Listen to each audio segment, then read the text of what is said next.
Fuck the DBA. Fuck the DBA. Chat sync with me. Fuck the DBA. Fuck the DBA. Fuck the DBA. Dumb bitch asses. Fuck the DBA. To the ladies in the sector, shake that ass, shake that ass, shake that ass, shake that ass, shake that ass, shake that ass. To them ladies in the sector, shake that ass, shake that ass, shake that ass, shake that ass, and just shake it real fast. Bitch ass nigga named Alan Logic. Yeah, we know you LGBT in the closet. Yeah, motherfucker, yeah, we say it to your face. Motherfucker can't even keep a care of me. Woo. Bitch ass nigga named Alan Logic. Yeah, we know you LGBT in the closet. Yeah, motherfucker, yeah, we say it to your face. Motherfucker can't even keep a care of me. Woo. Fuck the DBA. Fuck the DBA. Chat sync with me. Fuck the DBA. Fuck the DBA. Fuck the DBA. Dumb bitch asses. Fuck the DBA. To the ladies in the sector, shake that ass, shake that ass, shake that ass, shake that ass, shake that ass, shake that ass. To the ladies in the sector, shake that ass, shake that ass, shake that ass, shake that ass, and just shake it real fast. Pissy ass nigga named KIP. Crying ass nigga named motherfucking P. You see him on the panel, yeah, they talking about me. Yeah, you see him in the sector, yeah, they talking about D. Pussy ass nigga, silly ass nigga, old ass, worn out, dumb ass nigga. You see him all around in the motherfucking sector. They mad that they can't be the Godfather. Fuck the DBA. Fuck the DBA. Chat sync with me. Fuck the DBA. Fuck the DBA. Fuck the DBA. Dumb bitch asses. Fuck the DBA.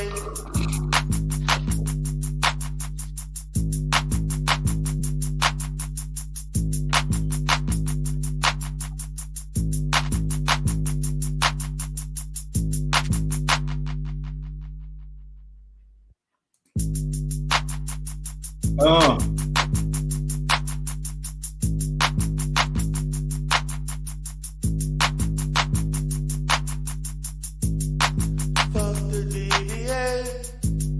Fuck the DBA. Fuck Alan Logic. Fuck the DBA. Fuck Alan Logic. Fuck Alan Logic. Fuck Alan Logic. Bitch asses. Fuck the DBA. Fuck Alan Logic. What's up? Welcome, everybody. This is D. Durrell with the Conscious Clientele, broadcasting from D. Durrell Spear Sector TV, and I'm also broadcasting from D. Durrell The Rebirth. This will be a hot one. This will not be a long one, but this will be a hot one. We're going to talk about some things. We're going to talk about some things related to the Goldensphere and everything that comes with that. So, you all know this is basically a part 2 from the previous live stream that I created about the Goldensphere in itself. Now, I expected to get a response. That was why I did the video in the first place. And so, Miss Golden Goddess, who, by the way, I think she's cool. You know, I have nothing bad to say about the sister. Well, can I call her sister, or can I call her a biracial sister? Since this whole thing about not wanting to be labeled as black from a Afrocentric perspective, from a Pan-African perspective that I uphold. We're going to get into it a little bit about what happened last night. So let me go ahead and take this little banner off on, because there were a lot of layers. There were a lot of interesting things that came out of my interaction with the Goldensphere last night, I would say, for those that did watch it. And I do know the sector got a lot of shit going on with Dr. Nikki and all this other stuff with cease and desist letters. And people want to talk about that shit. I'm not getting into that. I'm not getting into stuff that has been said about that today. Out of respect for Dr. Nikki, I'm not. But I do know that has been the conversation. Oh, wow. Carrie Ann, what's going on, baby? You were the topic of conversation. I actually deterred Alan bitch ass from talking about stuff that you stated, but you'll see that for yourself later in the in the video as I talk about different aspects of the video, because Alan brought it upon himself to talk about shit about the sector. They were highly offended by some of the things that I stated. They were offended by some of the things that I think that BMT may have stated, and also Carrie Ann and Mr. Allen Illogic tried to come in and add some fuel to the fire. And I'm just sitting there like, this Negro came in here clout chasing his ass off. And I'm like, why? What is up with this attention you seek? Why? I'm like, why? Why? Like, Alan, don't get mad at me because you went live, which I didn't know you went live because I don't watch your shit. Your shit is boring as hell, and you don't have any credibility to talk about any of the shit that you talk about. They came over there and nobody gave a shit. You didn't see me running over there to your channel. They were basically waiting for me to show up. I was actually not going to show up. I was watching your boy shit, what is his name? I was watching sector content at the time. I was watching Ray Trades. So I was doing other shit. And I was kind of like, should I watch it or should I not watch it? And then I started listening to them. They started saying stuff. And I was like, okay, I guess they like, I know you're listening. I know you're listening. And I'm like, nah, I'm not really listening. I'm just kind of, I listened to like the first 10 minutes and I'm like, this ain't going to be a hot show. So I went back like 30, 45 minutes later. And the show was kind of stale, so I had to make it hot, which I always do. Came upon the show, the whole dynamics changed, and the show got out of control. I guess they thought they were going to jump me, and whoever Queen is, that crazy ass ratchet, I don't know what the fuck was wrong with Queen. Like, you don't know me, you don't know anything about me. You got pissed. Why? This shows the stupidity of YouTube and how fake people are the people that they like. Why would you get pissed off because I basically supported the person you that allowed you to be on the goddamn platform? I gave her $10 and you looking at me sideways for giving her a $10 cash out. And everybody know I cash out everybody almost. For the most part. If I'm in a given mood, I give. And you feeling some type of way over a $10 cash app, like I came there for an interview so that I could have it on. I don't need you out for no fucking numbers. I can get my own numbers. I just felt like it was interesting just to speak on the Goldensphere itself and in its connection to Al Lanier. But bitch ass Alan Logic. Damn this nigga. Boy, I tell you. You're trying too hard, Alan. And I'm gonna let you all see what I'm talking about. This Negro clout chased. This Negro was fucking up everybody's ass. Like, just saying all kinds of shit that nobody gave a fuck about. This motherfucker started talking about Medicaid fraud. You started talking about D. Durrell did this. D. Durrell did that, and he said this in the sector, and yeah, D. Durrell known for this, and D. Durrell known for that, and yeah, you know, he robbed the public with Medicaid fraud, you know, he do this. But the minute I say something about his breaststroke, he lose his mind.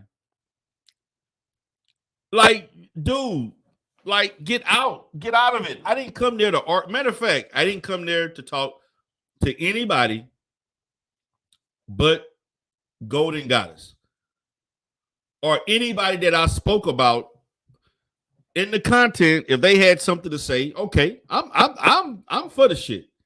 But I didn't come there for you. Like, I don't get it. Every time someone has a topic about me, or I come on a panel on a neutral panel that people don't have any issues with Alan, he has to jump his ass just like he did on Josephine's channel. He made it a point to talk about some shit about me. But then you want to get in your feelings because I got in your ass the last time we spoke, nigga. Well, you didn't have shit to say. Then I came out with the music that embarrassed your bitch ass. Now you want to come follow and try to join some other shit. When those ladies went to your platform, Negro, you ain't even have 20 people watching. Right now, I'm 11 minutes in and I got 41 people watching, nigga. That's the difference between me and you. That's the difference. So let me go in the chat before I get into things.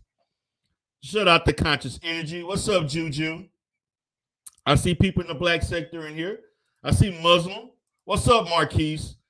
Yeah, Marquise. I know you all about dating out and you're a passport brother, per se. Marquise, stop. I told you not to mess with the... Man, anybody worrying about the Goldensphere? Shit. What's up, Miss Queen? What's up, V-Dub Boogie? See, make a change in the house. What's going on, Shannon B? See who else is in here. See Carrie Ann in here. What's up, Triggs?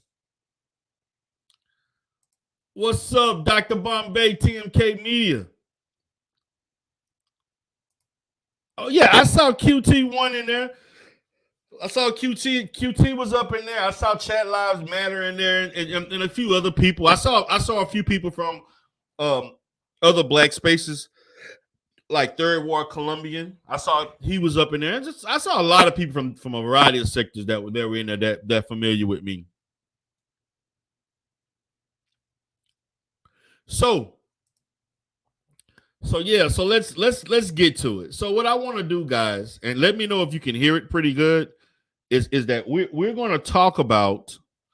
I'm going to show you the video that they the live stream per se. Okay. QT said they had me hot up in here. It was crazy, man. What's up, Eyes? How you doing, baby? What's going on, Eyes? Like, I'm gonna say this. I created a video to give my perspective. I don't speak for the black community.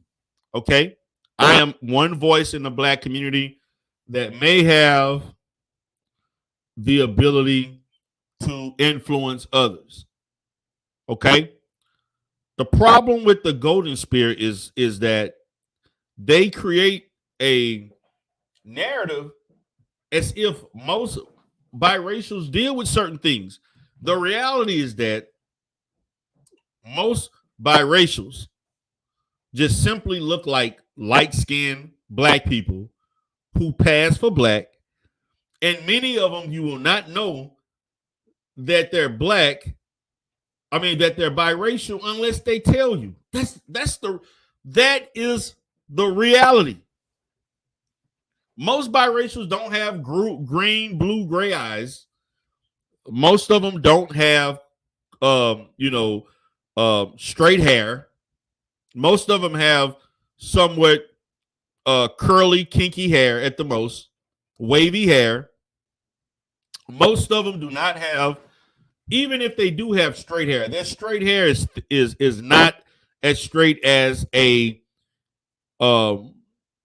full-bred white person. It's straight as it relates to straight from the perspective of somebody black. The fraud charlatan says, I think you like them, D. Darrell. That's just my opinion. No, it should be the other way around. I think they like D Durrell. They like all this dark chocolate. See, I mix it up, give some balance. But anyway, I actually enjoyed talking. What's up, G? We got some biracials in here. We got G Dizzle in the house. We got who else? We're breaking the culture ain't in here. We got what's Slender God at? I would like to. I would like to know, G. What is your perspective of the golden spear and the rhetoric? You're a person who is of black and white descent. I just wanted to know. I've never seen you in a channel. I don't think you support it, but I'm just curious to know, G, what you think about it as far as the narrative that they're trying to spin about biracials being their own unique racial group, having their own rights.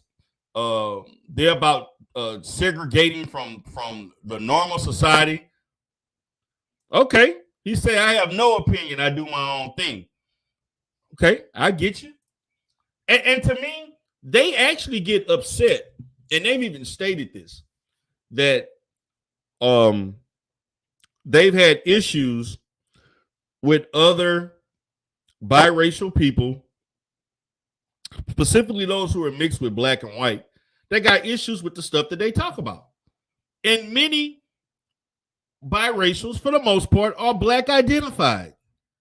And I know there are people who think that they should not have the right to call themselves black for a variety of reasons.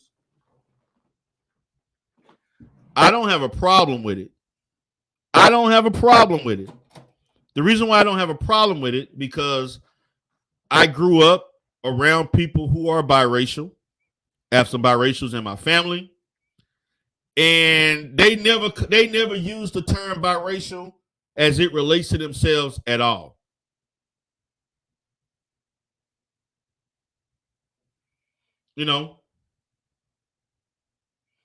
So I have no issues, but I'm looking at it from my perspective, because the issue that I have, there's a lot of inconsistency and there's a lot of confusion.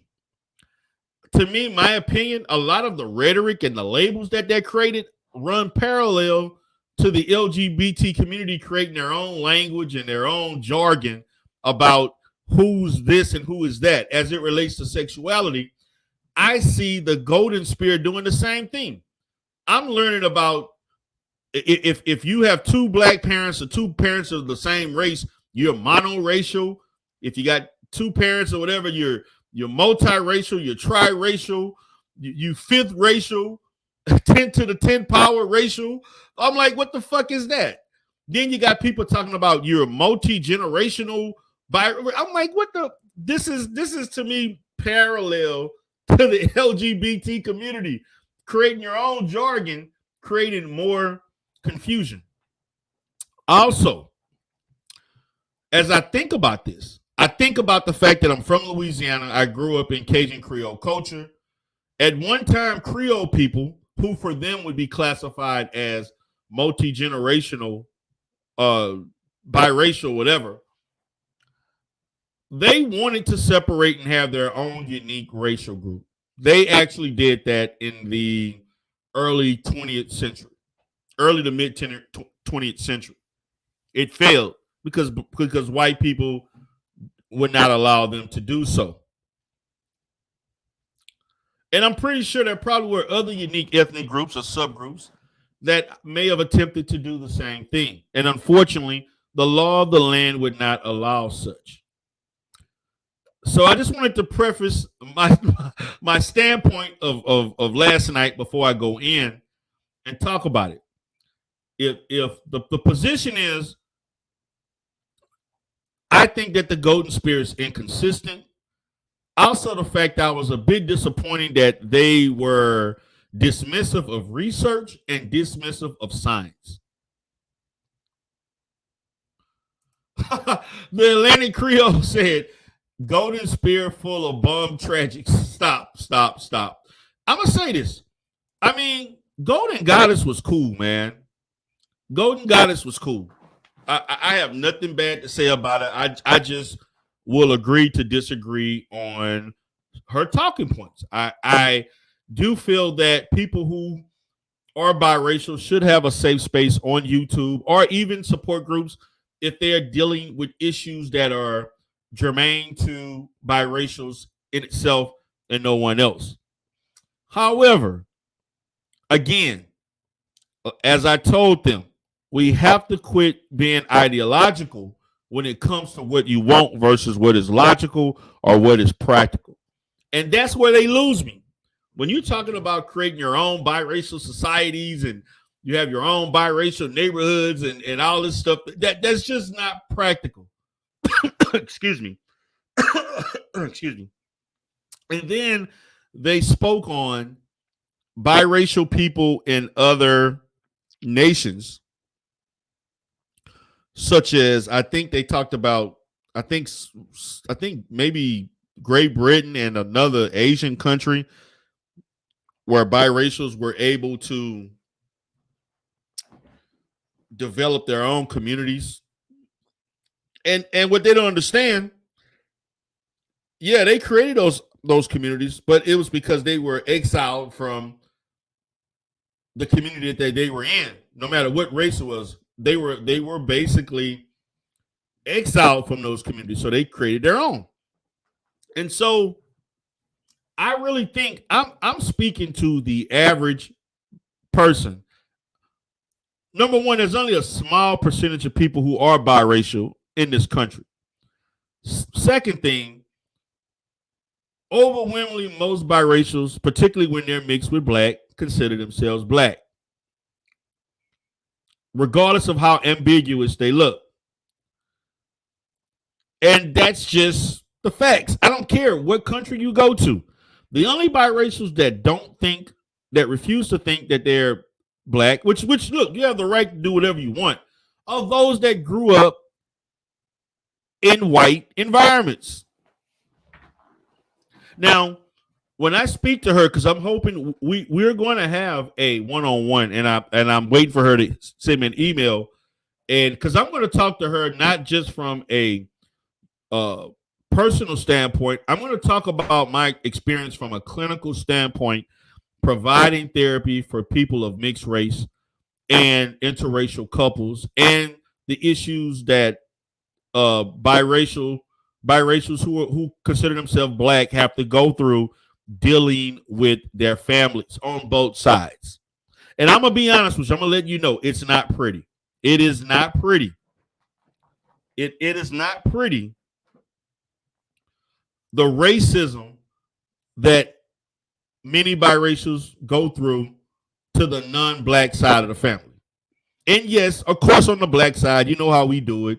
We'll roast and say shit and say little crazy stuff and tease and all that different stuff. At the end of the day, we're not dehumanizing anybody. We're not, exiling you from the family and making you feel. I mean, it's just a lot of playful, and some stuff is a little bit immature, and it can be offensive. But we're not doing this extreme shit like people. You go in a room, and as soon as you walk in the room, everybody leave, or everybody looking at you funny, or they touching your hair. They're asking you, do you get darker in the sunlight and shit like that? And I will tell you, I've had biracial clients that I have counseled over the last 10, 15 years that have had their white family members calling them the N-word. I've had biracial people complain about, and to be honest with you, the number one issue that they have is how to navigate, and they just want to feel belong, but just want to be left alone, or they want to be social and civil without their skin tone or what they are being the topic of conversation. Okay? I'm just stating this. Many of them are okay with being and integrating into the African American community, being black. Yeah, I look a little different from everybody else, but okay. The black community been dealing with this in slavery. This is nothing new for us. Okay? This is nothing new for us at all.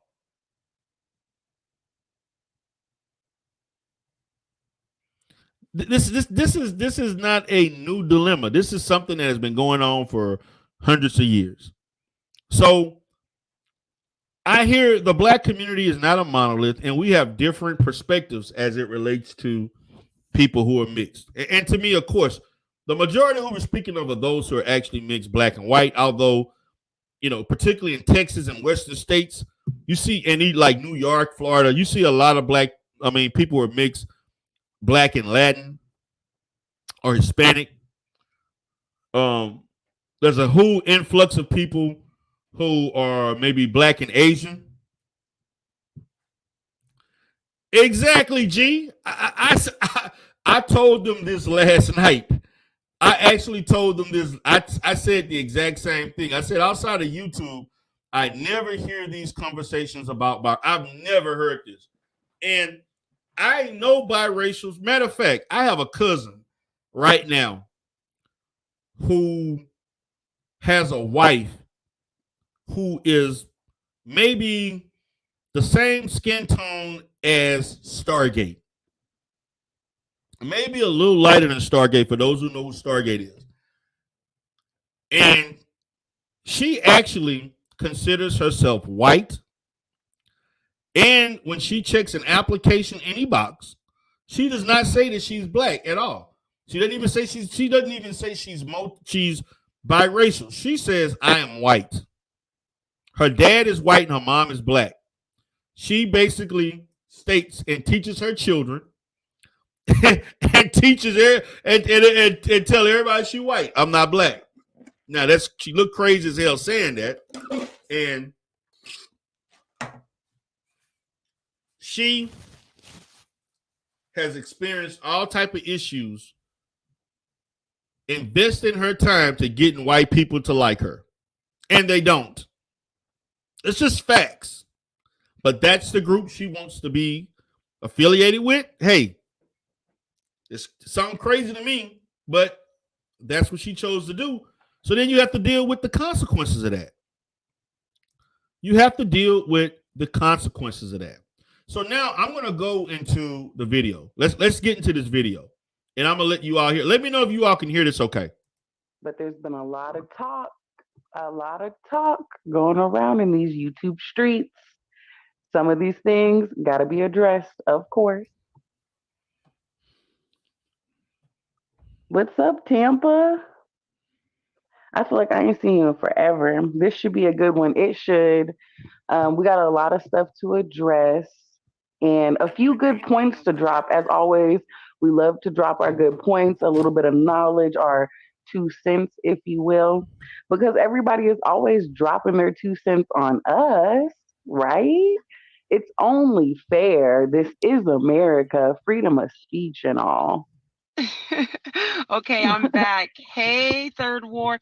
Sorry, but you know what? I was trying, because you know how when people have, like, you come to their live streams and it's already monetized, and I was trying to do that, but it can't. So I always just lose out on my views on that bullshit, because I don't know how to get it monetized before I fucking go live.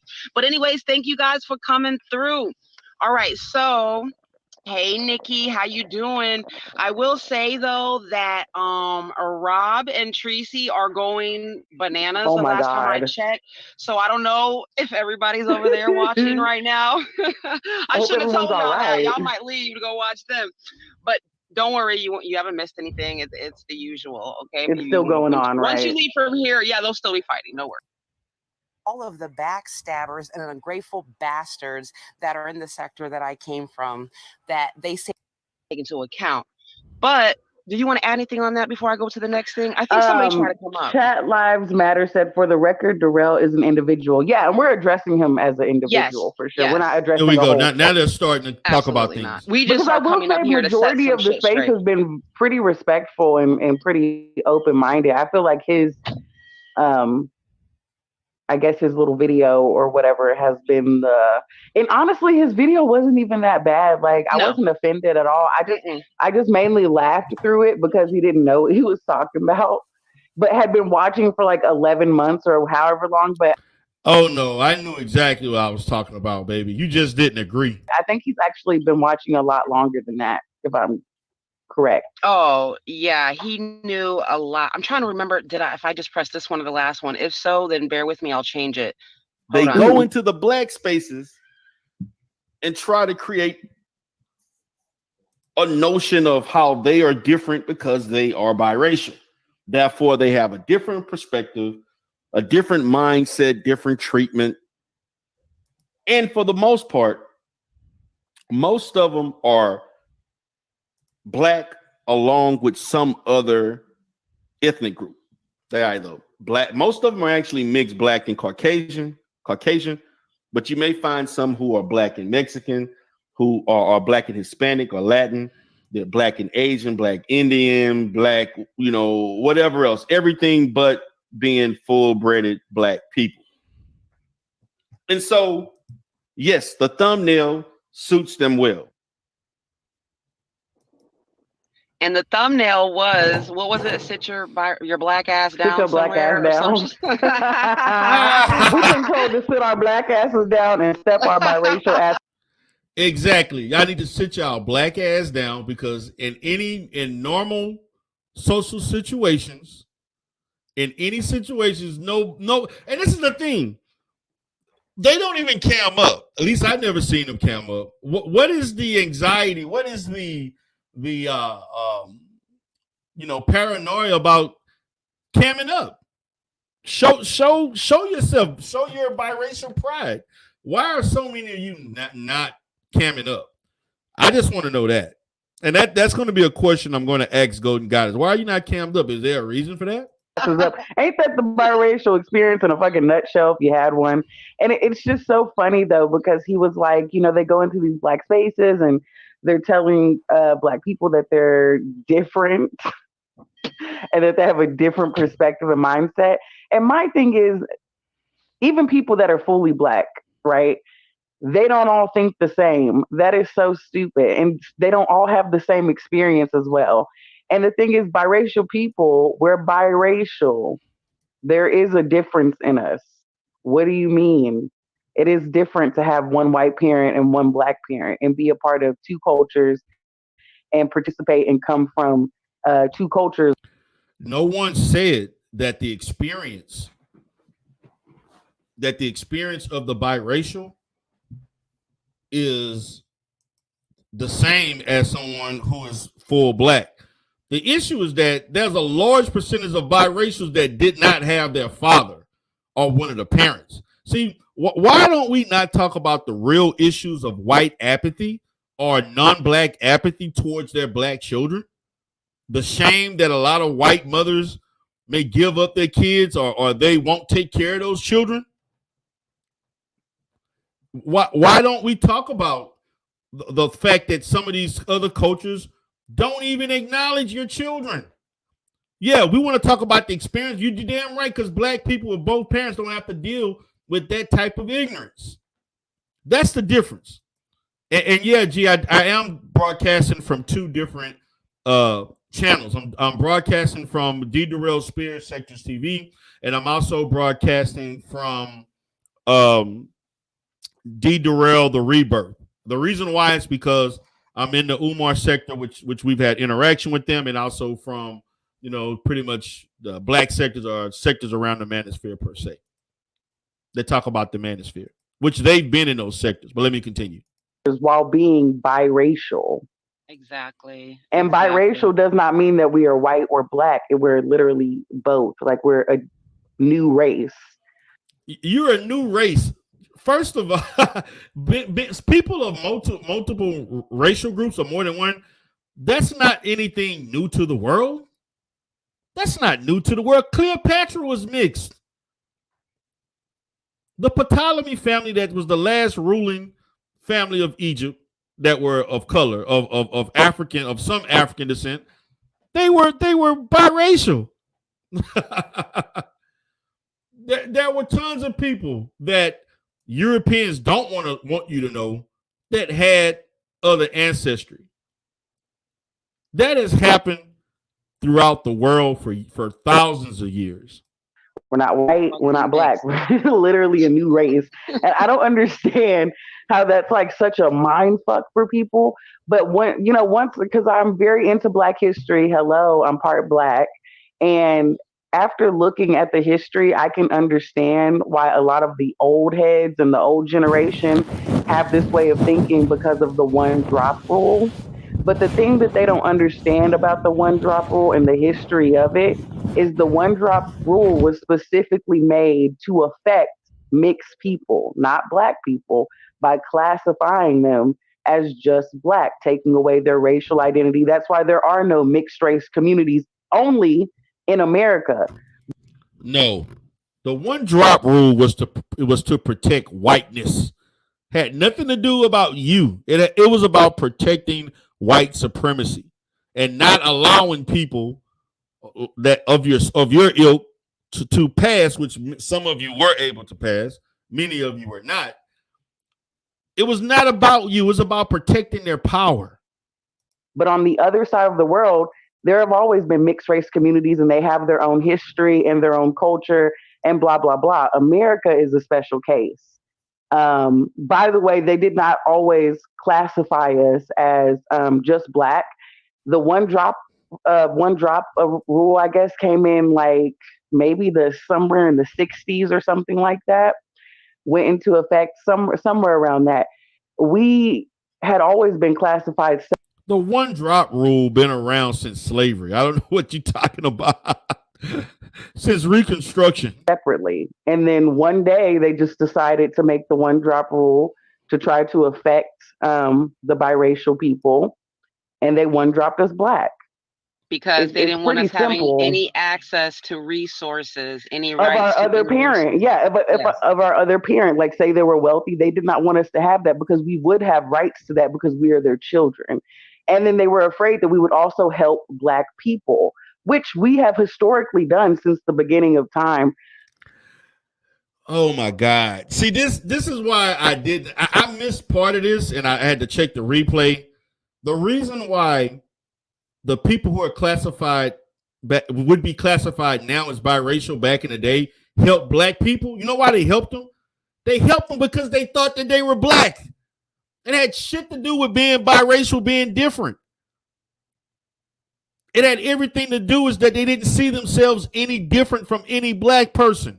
That was the mentality of a person of mixed race. And you know, one of the biggest reasons for that is because of white parent apathy. You know how many white men impregnated Black women and didn't acknowledge those goddamn kids? So they were automatically baptized into Black culture because those white men were ashamed. Why do you even think that was a Roe versus Wade? Roe versus Wade was the fact that this lady and there were other white women wanting to have the ability to abort children if they were by a Black person, a Black man. That's the shit that they don't put in the books, in the history books. I know a lot about Roe versus. You know why? Because I grew up and I learned this from my grandparents who actually, and my dad who was alive when that happened, because the lady who filed that lawsuit grew up in the same little town that I grew up in.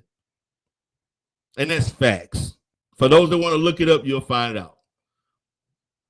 She was doing some unforeseen things in certain neighborhoods that she had no business being. And she wasn't the only one.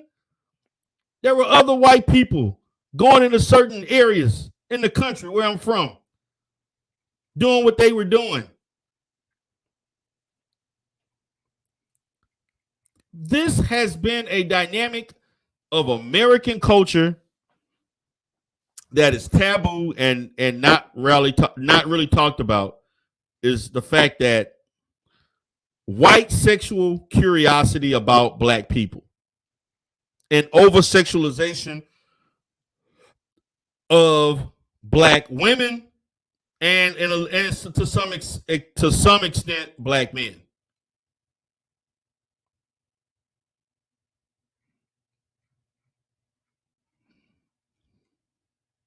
And that's just the facts. Let's continue. So it's kind of like a slap in the face, especially when the old heads turn around and we can't even identify ourselves comfortably as biracial. And that's why you have this new generation of biracials that are unapologetically biracial, as they should be. For those who claim to be unapologetically biracial, it's because many of them don't want to be identified as black. I guarantee you, for all those quote unquote, prideful biracials of being their own unique group, if it was legal for biracials to be socially accepted as being white and would be considered part of the census as being white, they would, in all intents and purposes, say that they're white and they're not black. And I believe that wholeheartedly. Hey, Scarlett, that's another biracial. We got the we got a few biracials over there. We got at least 2 or 3, quote unquote.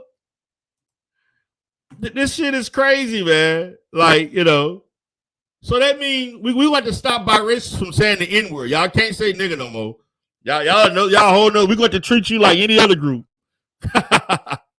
That is what we are. And we have done more than enough to, I guess, prove our blackness or prove that we stand with black people. And we still got old heads and some even that I'm running up and disrupting spaces. When he actually played the clip, which none of this is hidden, this shit is all on my fucking channel. I ran up on Cynthia G, not only defending biracials, but also defending and going against her talking points of aborting black males. So I really feel like you look like a clown out here. Now, she got mad because she claimed, and I had to explain to her, this shit had nothing to do. She thought, you think I didn't see the whole video? Like, I was creating my own narrative.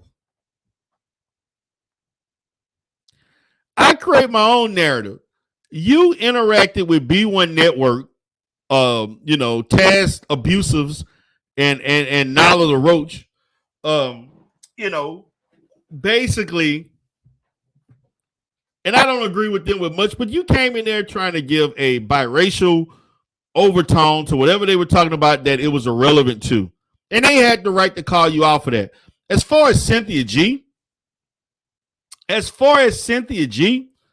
you called Cynthia G talking about biracial and different stuff. Everybody knows that dumbass shit that Cynthia G said about aborting black babies. I guess she also meant abort black biracial children too. I guess any child with African ancestry. I don't get along, nor do I like any of these people. Both of them. I don't interact with them, so I won't say get along. I'm not for their rhetoric, okay? So miss me with me not understanding. Everybody, this is well documented throughout YouTube about Cynthia G saying that everybody know that ignorant ass shit that she stated, and which she is not stepping back from it. Let me continue. Show us. And it's like, that's all you got, bro? Like, literally, that's all you got. Okay. So let's see how much Darrell knows about the space. Shout out to Eyes Nation.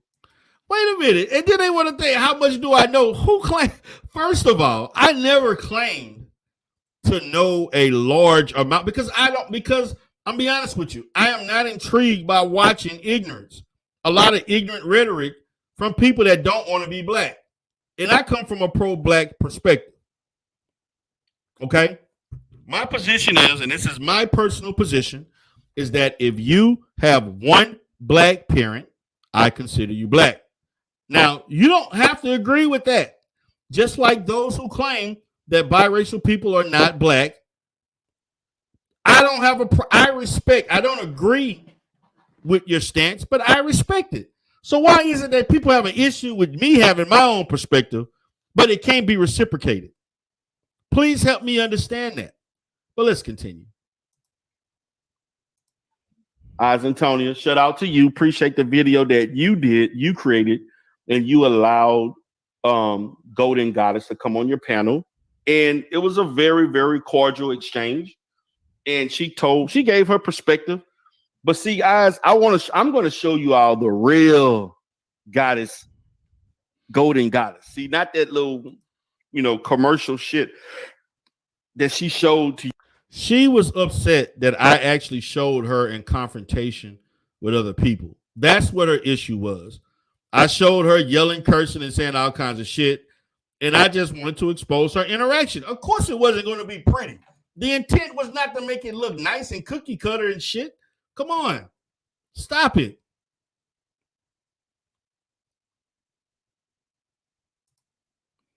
I know the space. I don't watch them enough. I know enough about the woman. I know enough about the Goldensphere to talk on it. It's not like I was ever oblivious to them, because I've seen them in a variety of spaces popping up talking shit. I'm the Sweet is notorious for being in manosphere spaces saying all kind of crazy shit. But now they don't claim I'm the Sweet. You and others in the space. Also, we have biracials that like fucking hate us, and they literally only, you know her. What's her name? Fucking Fairy Pixie. Hybrids bitch. Yeah. Literally people that fucking hate us, and they only made channels to like troll us and talk shit about us. And literally, what do? 90% of the jokes that they throw at us are like black stereotypical jokes. They're like, they're ghetto and they're loud and they cuss and shit like that. Like, they're always trying to make fun of our blackness, and that's exactly why they're okay. So we're gonna make fun of your whiteness. Don't black people make fun of other people's white? I mean, what you want me to? You want me to make? If I made fun of your whiteness, then you're gonna say I'm racist. So pick or choose a struggle. If I make fun of you being black, then I'm stereotyping you and so on, and you're basically putting black people in a window in a certain position.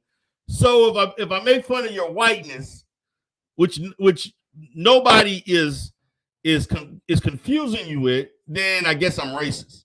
And I'm looking at these pictures. I'm looking at Golden Goddess, and I'm looking at, I think that's Exotical United. I don't know what her name is. I don't know who that other person to the right. I'm not if I saw you all, I am not confusing you with any white person. You don't look white. You don't look ambiguous to me. You just look like any other light-skinned black person I've seen throughout my life. It's crazy, man. This shit is ridiculous. not fucking around here. Like, well, one of the many reasons. Losing your Yelling, marbles, cussing, screaming bitches and hoes like the psycho that you are. Oh, and also, motherfucker, you're making shorts about us like we're on. Now I don't know who she's talking about. She's starting to go into her bag. Now, what I want to do now is go to bitch ass Al Lanier. You had that conversation. I want to go to bitch ass Alan Lanier. Nigga, I know you watching. I know that you are watching too, because you ain't got shit else to do, and you barely got any clients to facilitate massages and shit in an unorthodox manner, because you know how you do it. So they're in here continuing to talk. They're looking at the panel. They're putting out stuff that we stated. So let's just go ahead and go from here. With your niece, when she go out into the community, how do people perceive that child? She's not black. She's foreign. No. I didn't ask you that. I say, how is she perceived by people that don't know she's not? No, I just told you. Come on, man. I just told you what. No. Listen, so people automatically know she's mixed. Bro, what do you think? Yeah, dude. She can't hide the slanted eyes. She can't hide the course of her hair. Women can look at different women's hair and say, okay. What is she mixed with, BMT? She's Guamanian. She's what? From Guam. Her other side of the family is from Guam. Oh, she's black and Asian? Yeah. Okay. Look like a goddamn black Mulan. So I find it interesting that a child knew better than you. I'm not. They've actually done studies with mixed race children, and even children acknowledge mixed race children. This is my thing.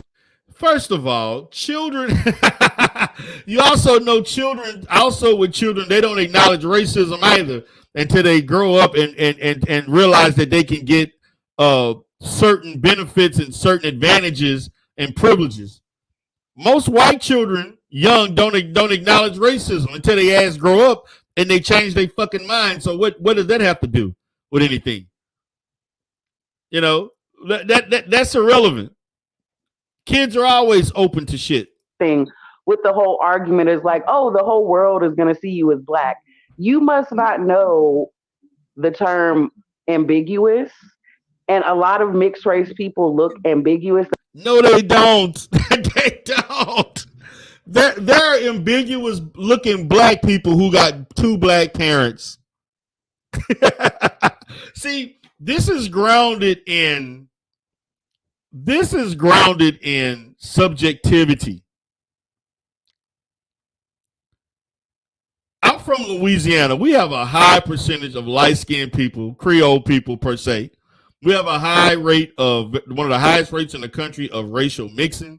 Historically, Louisiana has always been that way. There are people that have two black parents and they look lighter than G Dizzle. Matter of fact, they got blue eyes. They got, the only thing you can see is maybe they lips or something may give them away, and maybe they hair, how they shape or whatever, particularly that may give off that they're mixed with something. I'm just saying. Look at Bomb Cherry. Bomb Cherry, for everybody in here that knows Bomb Cherry looks like she is mixed. Bomb Cherry is Creole. Bomb Cherry look almost like a white woman almost. But you can tell by her facial features, her eyes, her nose, just her body type and hair. Bomb Cherry is a black woman.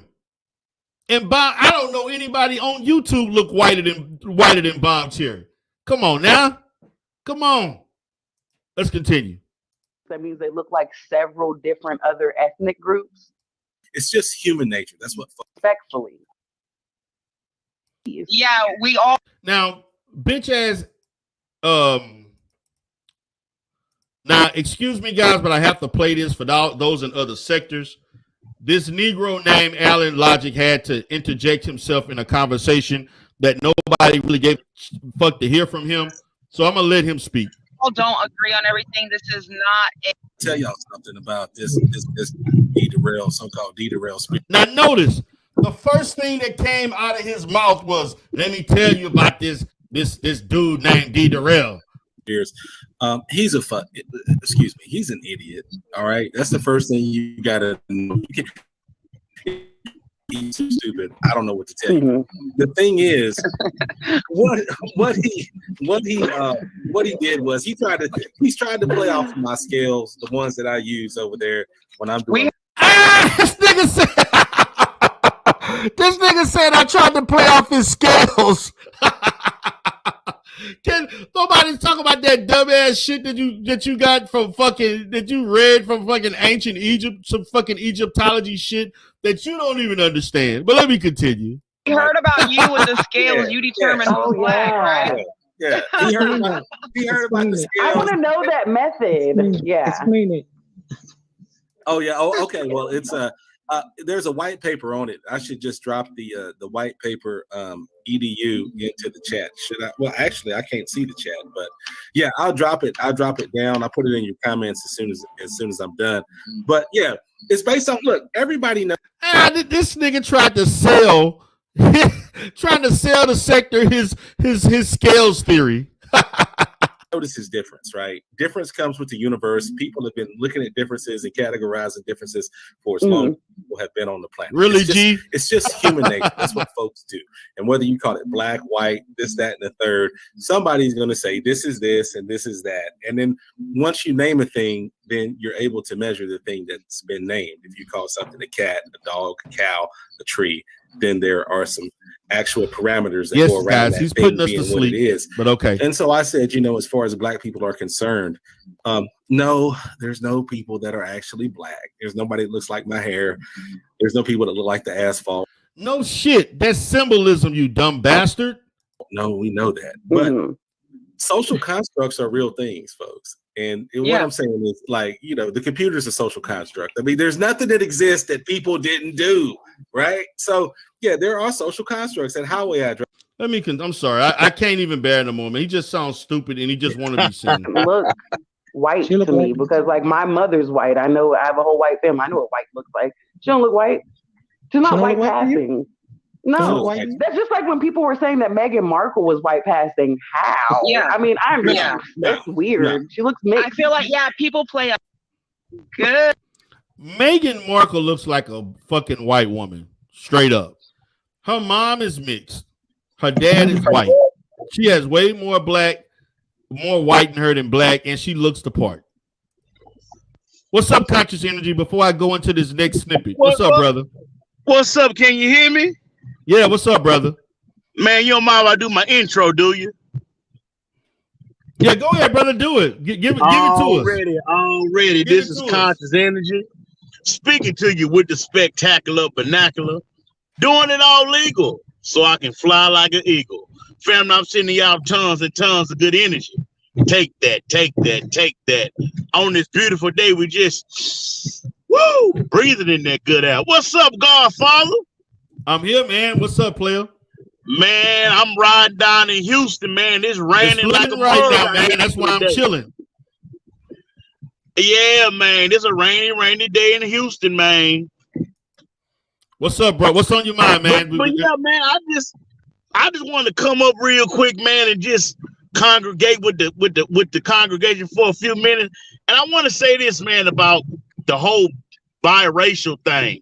And you were saying about how, back in the day, if you had 1% of Black blood, you was considered a Black person. And I have biracial children. So this topic is near and dear to my heart because I have biracial children. And I want to say this is that it don't matter if you half white, half Hispanic, half Chinese. If your father is Black or your mother is Black, you are Black. Period. It ain't no way around it. You can say it however you want to say it, but if you have a Black father or a Black mother, you are Black. That's all I wanted to say, D. Darrell. So Conscious Energy. I'm glad that you talked about this. Okay, and you have experience being you're basically parents. I mean, you're parents to biracial children, or what you may say you consider them Black children. So I'm assuming your wife is okay with you teaching your children that they Black. Of course. I have and you know something? Not only do I teach my children about their history, I teach them about great Black inventors and everything, but I also preach to my children that, in 2023, in a so-called post-racial society, I teach my children not to be bigoted. And the problem we got, Godfather, is too many children in these households have either racist or bigoted parents who teach them these bad habits. Because let's be honest, Godfather, no child is born knowing hate. No child is born knowing racism. The parents got to beat that type of mindset into the child. Go ahead, brother. Hey, man, you speaking gems right now because you are a parent of children that have two races of Black and white. You got the experience. Maybe more, you got the everyday life experience of it. So you have to deal with the fact of, now let's talk about this, because you hear them talking about that they want. Now imagine, what would you do if your child told you, Dad, I want to have my own biracial community. I don't want to be around Black folks. How would you feel if your children said, I want to be separate from you. I don't want to be like you. I want my own thing. How would you deal with that? Because you're teaching different. Your teachings are the antithesis of what they're saying. So how would you deal with that? Well, I have both my oldest son is going to be 25 years old this May, and my youngest son is going to be 19 years old this July. Okay. And my oldest daughter, Paris, she's going to be 18 years old this July also. Okay. So I have had these conversations with my children, and I really think it's two things that's going on, brother D. Darrell. Okay. Living in the society that we live in, where, let's be honest, white men have always had the upper hand in American society. And we have too many people who are trying to negate the history of America. See, brother D. Darrell, a wise man once told me, if you do not understand your history, you are doomed to repeat it. And what we got to do is we got to start telling our children to think highly of themselves. And I don't understand, because this is something I was born into, but I don't understand why black people and half black people are going back and forth with each other, debating who is more black or who is less black. And you know why they doing that, brother D. Darrell? Tell me why. It's self-hate. It's self-hate that's been bred into us. Because let's go back 400 years. Let's go back 400 years on the plantation. They had two types of Negroes. They had the house Negro and they had the field Negro. Now the house Negro was happy. He was the field the house Negro was happy with his master. He loved his master. If the house caught on fire, the house Negro be the first one to go get some water and pull out the fire. And when the master got sick, he said, "What's wrong, boss? We sick? We 60." That's the thinking of the house Negro. But the field Negro, the one that was getting beat, the one that was picking the cotton, he wanted to get away from the cruel master. And when the field Negro told the house Negro he wanted to leave, the house Negro went and told the master what's going on. And that same sickness, Godfather, that same spirit of wicked sickness is going on today. We need to stop having the litmus test of who's black and who's not. Go ahead, Godfather. I hear you, brother. I hear you, brother. You speaking your truth. So what's up, BMT? All right. First off, whether you were in the house or in the field, it wasn't like any side was better. There was sexual abuse, trauma, assault, all kind of stuff. Some people been watching too many of these doggone slave movies. I don't think they actually been to actual sites, like actually in the deep South. Another thing about it is they even have it documented where the black slaves out there in the field were beating the other slaves. The white man just they didn't even have to do that. They would just beat them so they can gain favor. So all that house slave, field slave, some people just need to read. You can't tell a grown adult or somebody who's born, again, do I have to do the color thing? If you take a red and you take a yellow and it makes a different color, it is still going to be called red. No, it's going to be called a different color. But however, people still want to just say, hey, that's what you are. When versus these people are saying, no, I'm not just that. I am something other. Yeah, they can claim that they could double dip. Some people double dip to get grants on stuff. But all this conversation, see, if that's the case, then I should never hear any Negroes bitch about Kobe Bryant's wife and what she do with Kobe Bryant's legacy and money. If she could do whatever she want and she want to take that money and give it over to the biracial Latino side, I don't want to exactly what she doing. Whoa. So then y'all have no complaint. If any of the blacks that are biracial say we don't give a fuck about reparations, I should never hear any complaints no more. Let's just kill that argument right now.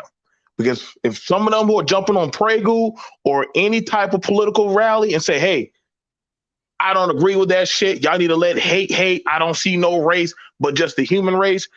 Stop the conversations now. Let's just kill it right here. Okay. So that'd be fair. That'd be fair now because I just want you to know when y'all had the biracial Barack Obama, he said, hey, I'm not doing this reparation talk. Black people felt a certain type of way about that. Y'all weren't feeling that conversation.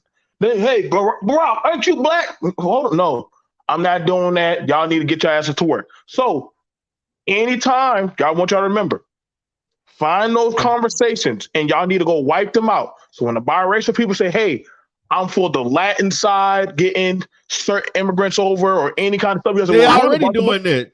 Okay, so you can't get mad. You can't get mad that, hey, why are the black people left back? No, you need to go get your black children's education up to par and the other kind of people to speak for what you need. I'm just being honest. I'm just looking at it. As I said, you can't make these people feel the way they feel. We can't. So, but I want to continue with the video because I want to play the excerpts that kind of relate to my speech. Huh? My bad. No, go ahead. Go ahead. I want to get through the excerpts of what I want because this happened last night. So this is why I'm doing a response part 2. Great. Robotic. I didn't know you've been watching us this whole time, sir.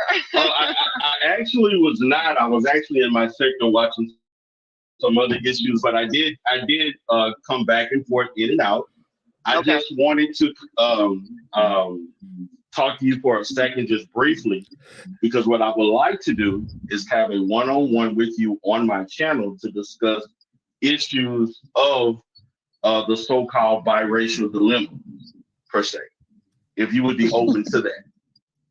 Yeah, I'm open. I'm open to work with anybody who's, nice or whatever. Absolutely. The only reason why we really were doing this, because I will say to your face, I do feel like it was disingenuous and a little nefarious to go and put all of those problematic people onto us. Well, that was the purpose. This is YouTube. I had to paint you in a certain light. Oh, come on. Not you doing it for the clicks and views. Come on, guys. This is the root of YouTube game. It's trolling. Come on now. We would never do that to you, Darrell. I wouldn't know that. Never do that to you. Right. Really. Come on now. Let's YouTube. Now, what I would say, what I want to say is this. And I know there was a person in here that from the sector who tried to talk to me and say some things about me in a very negative light. I'm not a very confrontational person. I'm a very respectful person. I'm interested in having an intellectual dialogue. And I'm gonna say, I don't know if you watched the whole show or not, but there were some things that were said, not by me, but by others that were on the show that I felt was a bit offensive as it related to biracial, and so to speak. So I want you to understand, because I don't know how much of it, because that was a 5-hour live stream. So I don't know. Yeah, I didn't get to watch the whole thing. I got a couple,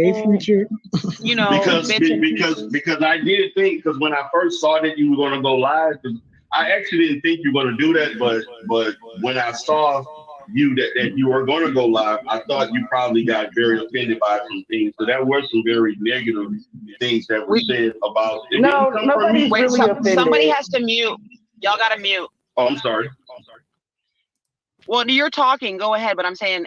And I want you all to brace yourself, because this was the only time I was able to speak without being interrupted. They had this, I don't know, this wench named Queen that came up there and some other people.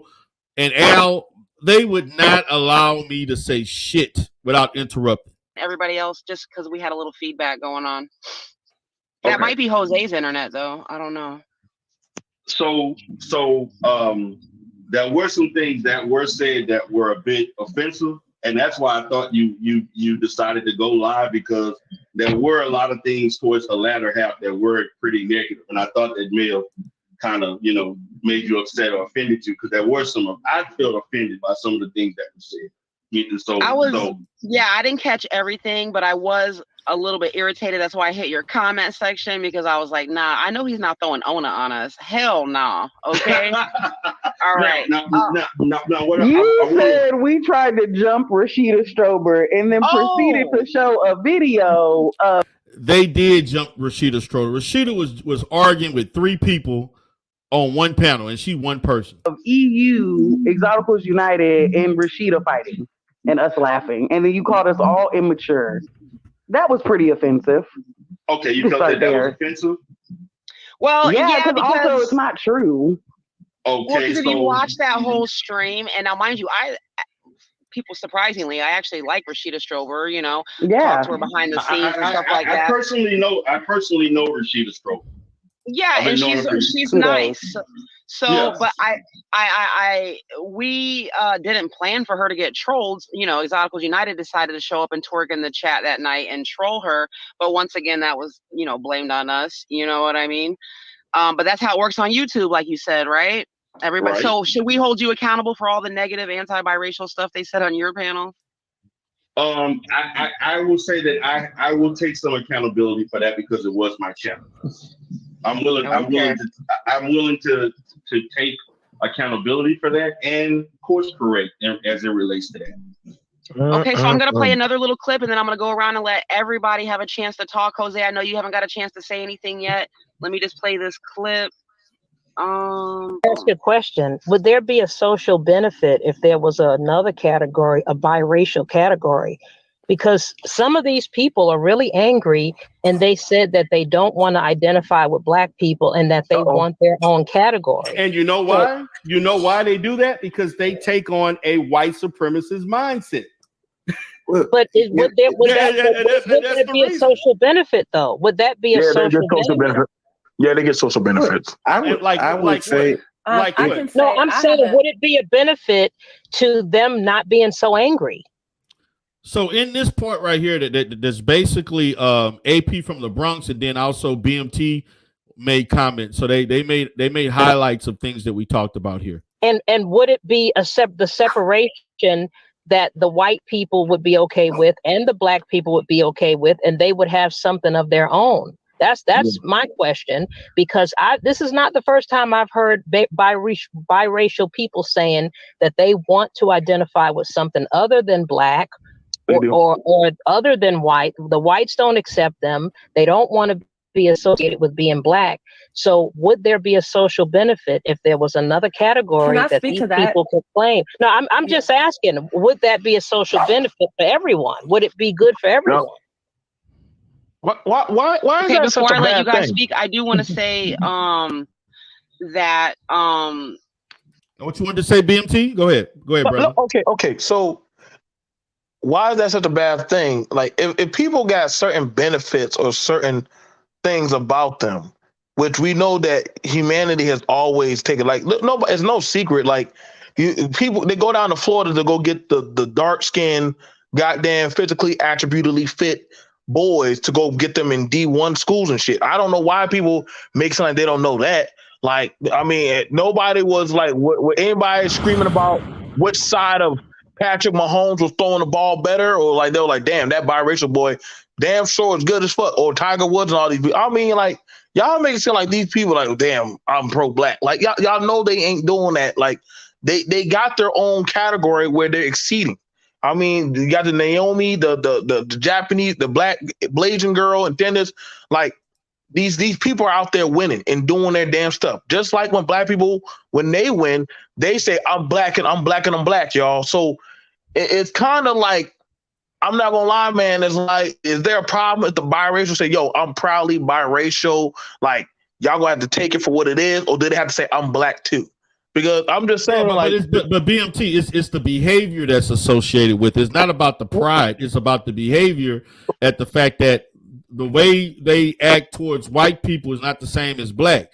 They act in an inferiority perspective towards white people, and they act and there are many, not most, but there's a large percentage that have a light-skinned supremacist mindset towards Black folks. Dude, come on, bro. You made that up. Light-skinned supremacy. There is light-skinned white supremacy. They act in that manner. There are those who do it. I'm not. To me, that's not my experience personally. Don't worry, I'll get G Dizzle. But hold on. But there are people. There are a healthy percentage of biracials. And not even just biracial, just lighter skinned Black people that have that perspective. Now, is that something That's just reality. Now, is that something that blacks have done when they're like, "Ooh, look at that red bone," or look at that? But that's come on, BMT. You know that's remnants of slavery. Come on, that's you know better. Oh, man, like y'all, come on, man. That was taught during slavery. Let's not pretend that wasn't. I won't say that ain't something of a remnant of slavery, but then now you have it where. Okay, so how would you use now? Let's just go back 5 years.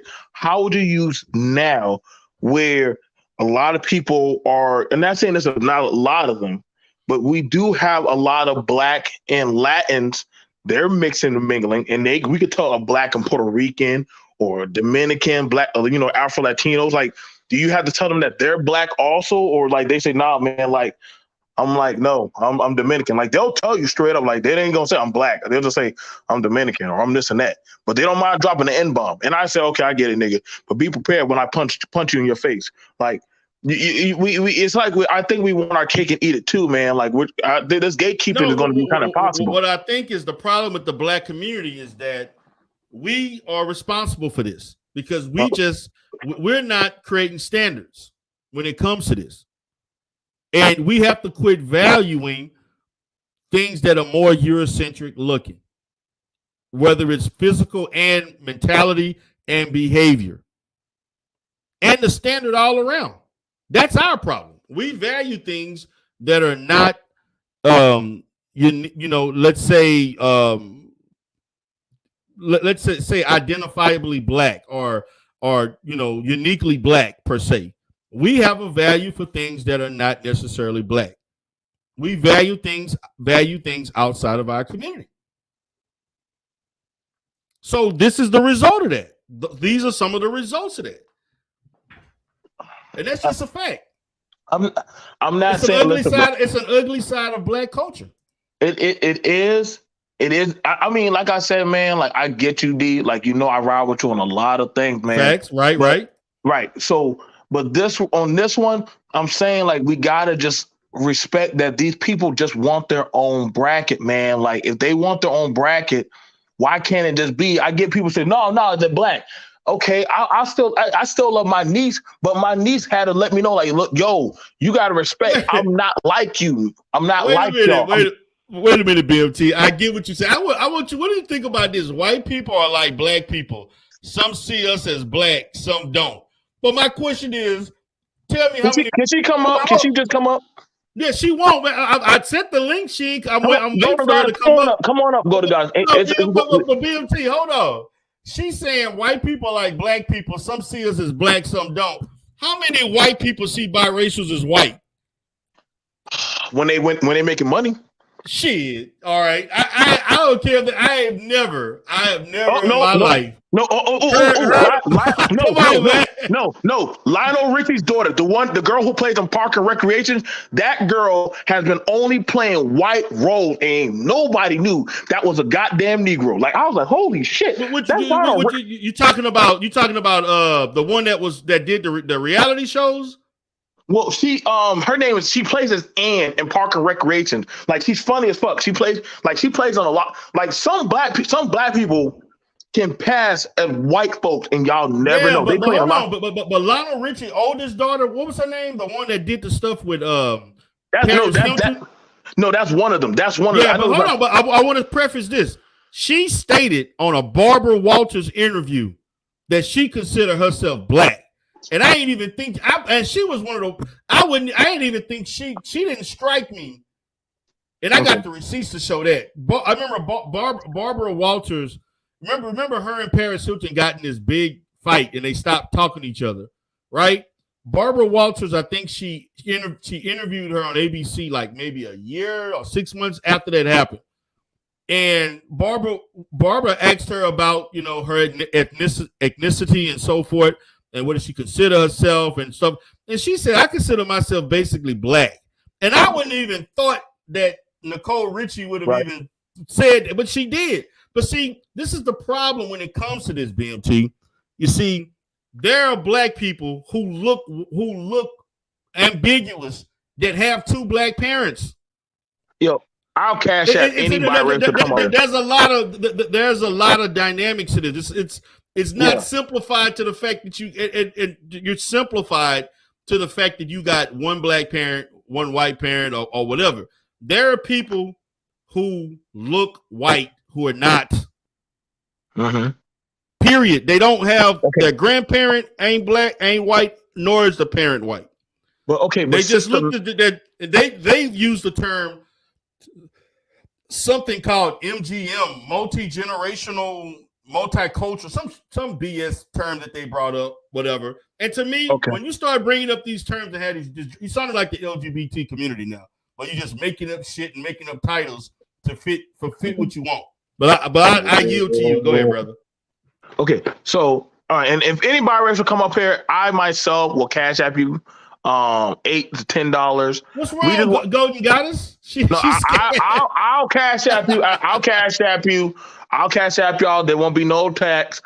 We at least want to have somebody of that diaspora to have their own, word in this, so that way we don't want to be speaking on that. Like for me, come up, Scarlett. I'm for like this. If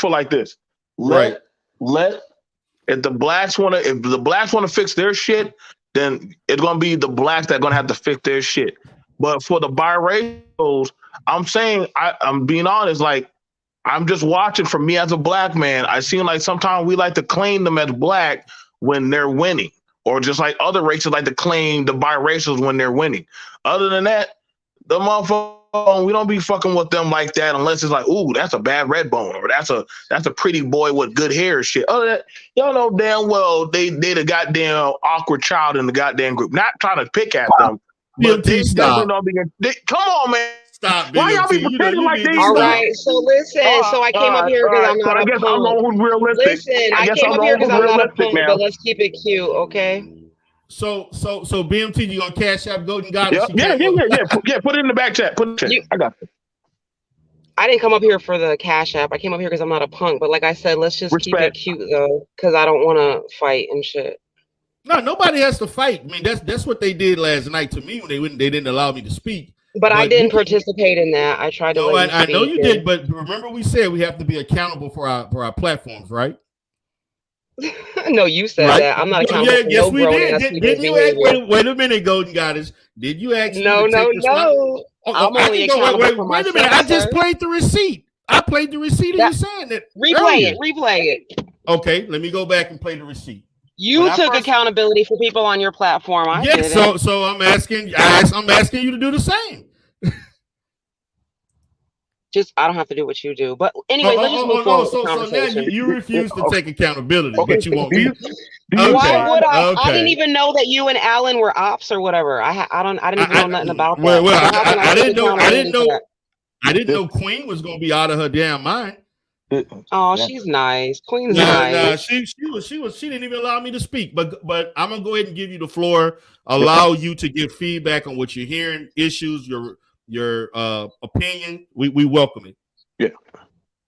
I mean, I don't have, the only issue that I have is, like I said, you kind of going behind, like you said, quote unquote, creating a narrative, trying to throw every problematic person that came on my panel on me. Trying to throw Ona on us of all people. That's a low blow and a low tactic because already what time it is with Ona. Okay.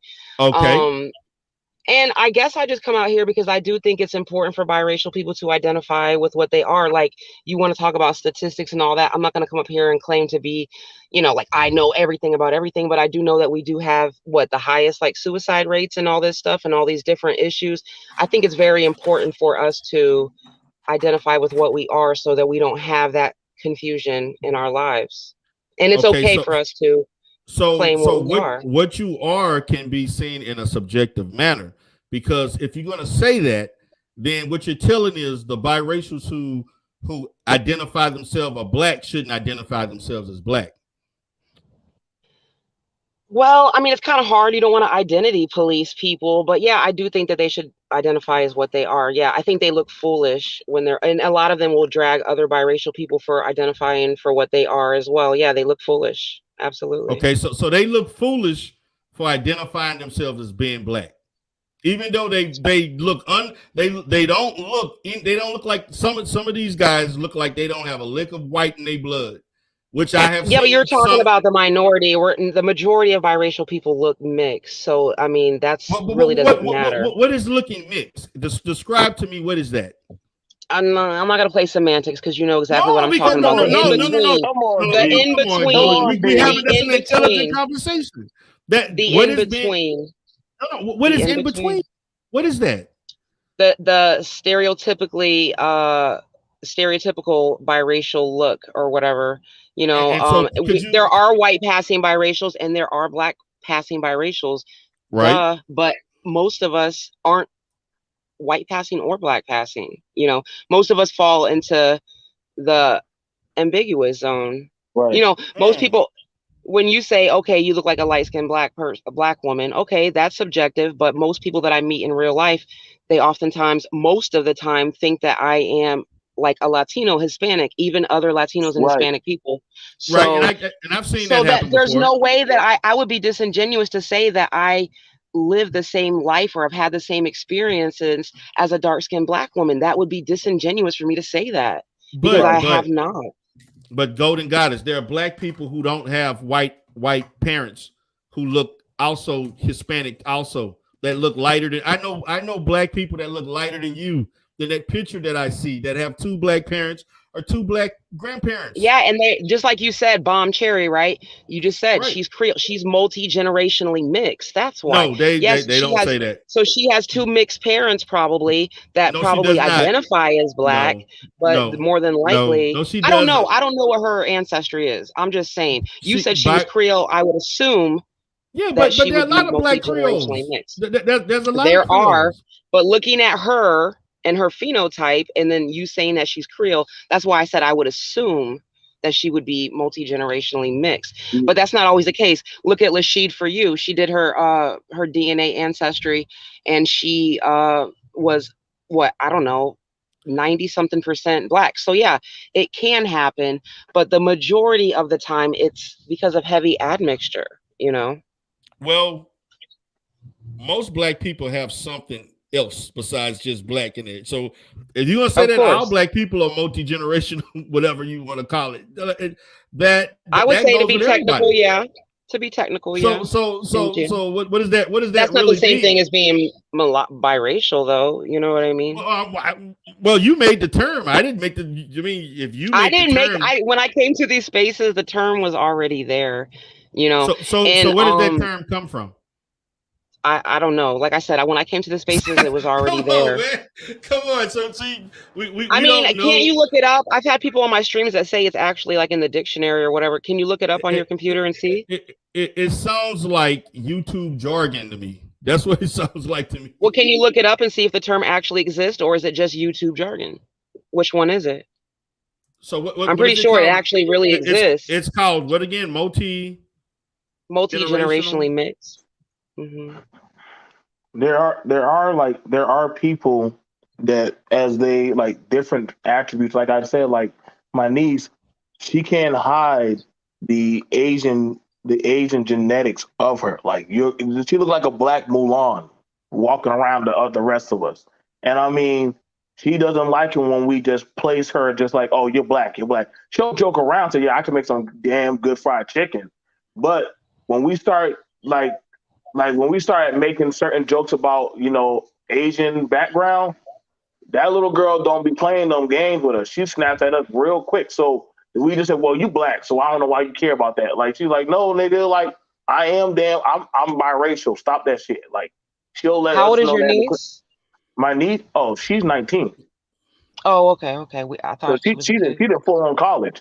And, like, they do have biracial groups.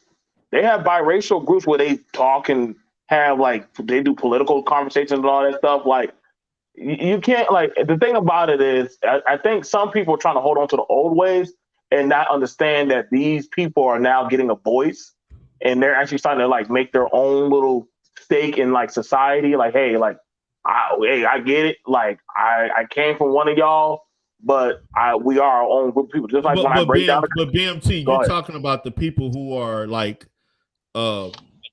figures. I'm speaking of the average everyday black person that's mixed with white that claims to be biracial. Okay. Don't just like G just stated earlier. He said it's not that serious. He never went through all of this. The average person like this don't go through this. I'm just being honest. They don't think like this. Just because I created a mixed channel doesn't mean that I have like all of these insane problems either, you know. No, I never said I never stated that. No, I just wanted to clarify that because you even asked me last night, you know, who have you had the most issues with? And I told you white people, you know.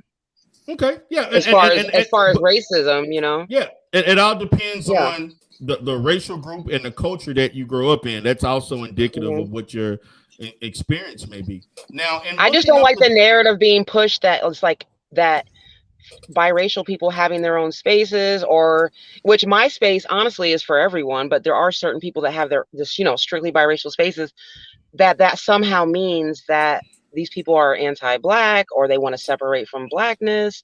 Like, I just don't see how that's possible. I don't want to separate from blackness or whiteness. What I can say is that, and I'm gonna get to the multiculturally mixed, which is not a real term. What I see is that biracial people who primarily grow up in white culture have the most issues as opposed to those who grow up in black environments. That's what I see, and that's what I hear most of the time.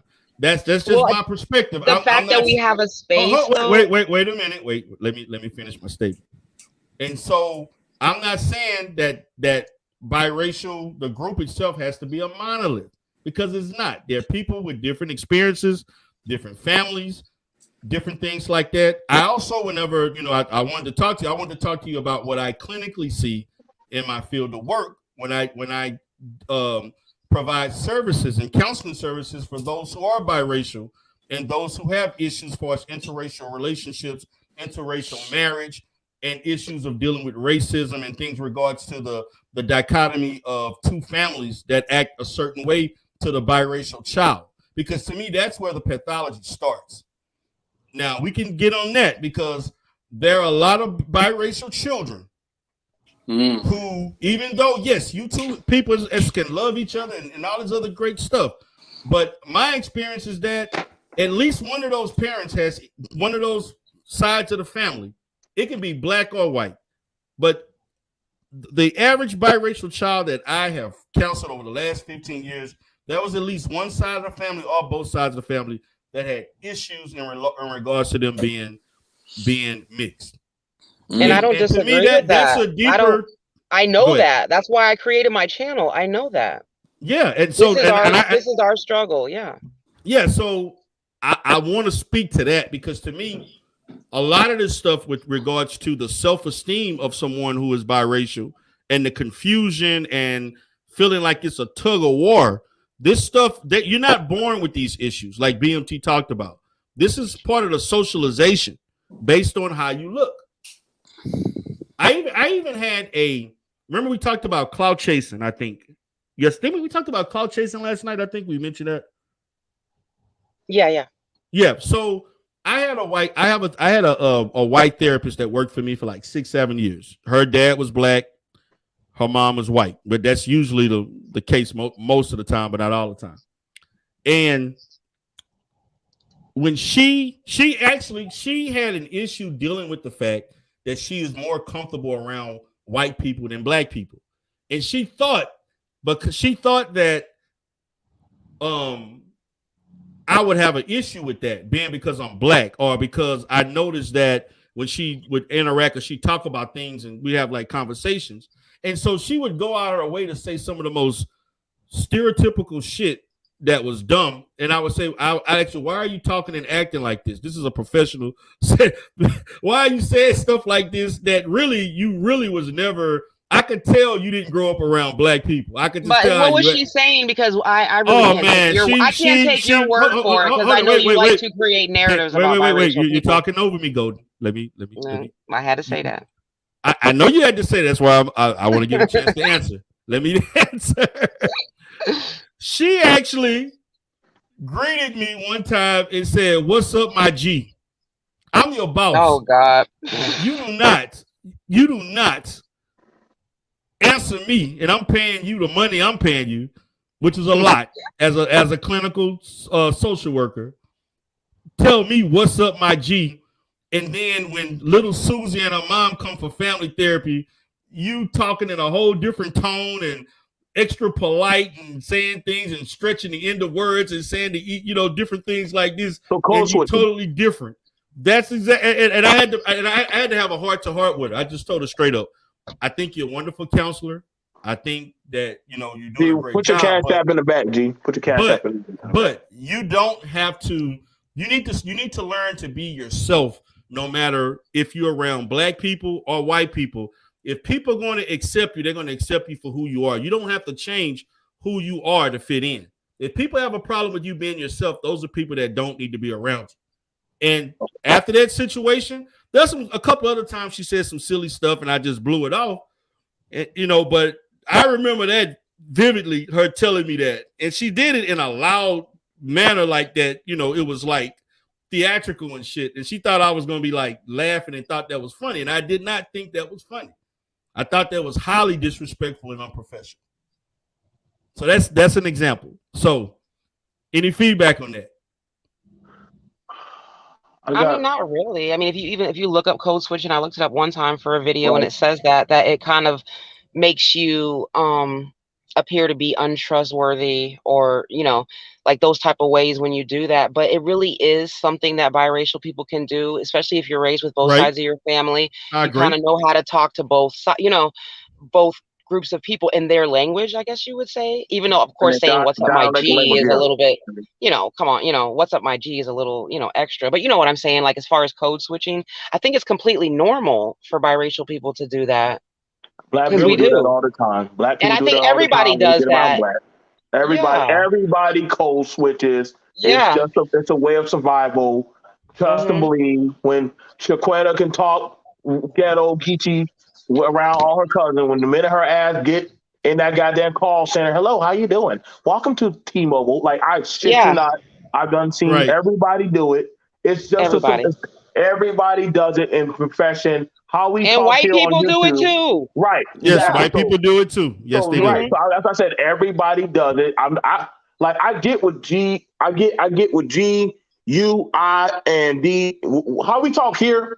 When we get in our professional, when we put on our business attire, we're not acting like this. You know what I'm saying? How we are on YouTube around clients and, different other people. Like, we got professionals that we got to hold.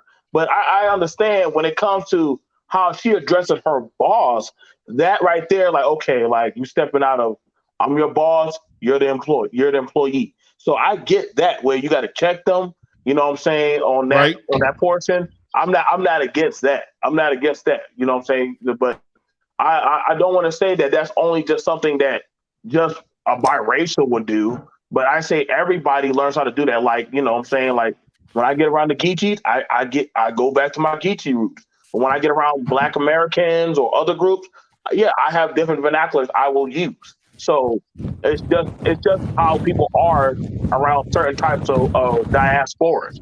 I've seen Africans, when they get around Africans, they switch up just like my Latin friends. When they get around their Latin family, oh shit, English dies off as soon as they get out that car. So it's because we're black and white, and the two opposing sides have been basically at war since forever, is what makes us like a target when we do it. We're deemed as untrustworthy. That's like the position that we're kind of in.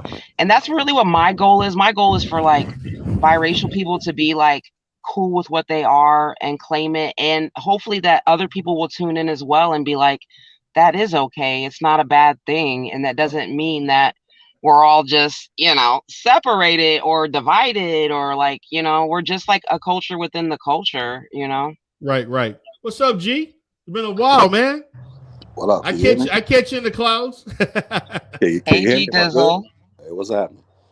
Yo, y'all can hear me? I want to make sure. Yeah, you good, bro? We hear you, bro. Oh, I just want to come up here and say, it's been a fun ride, D-Darrell, but we breaking off, man.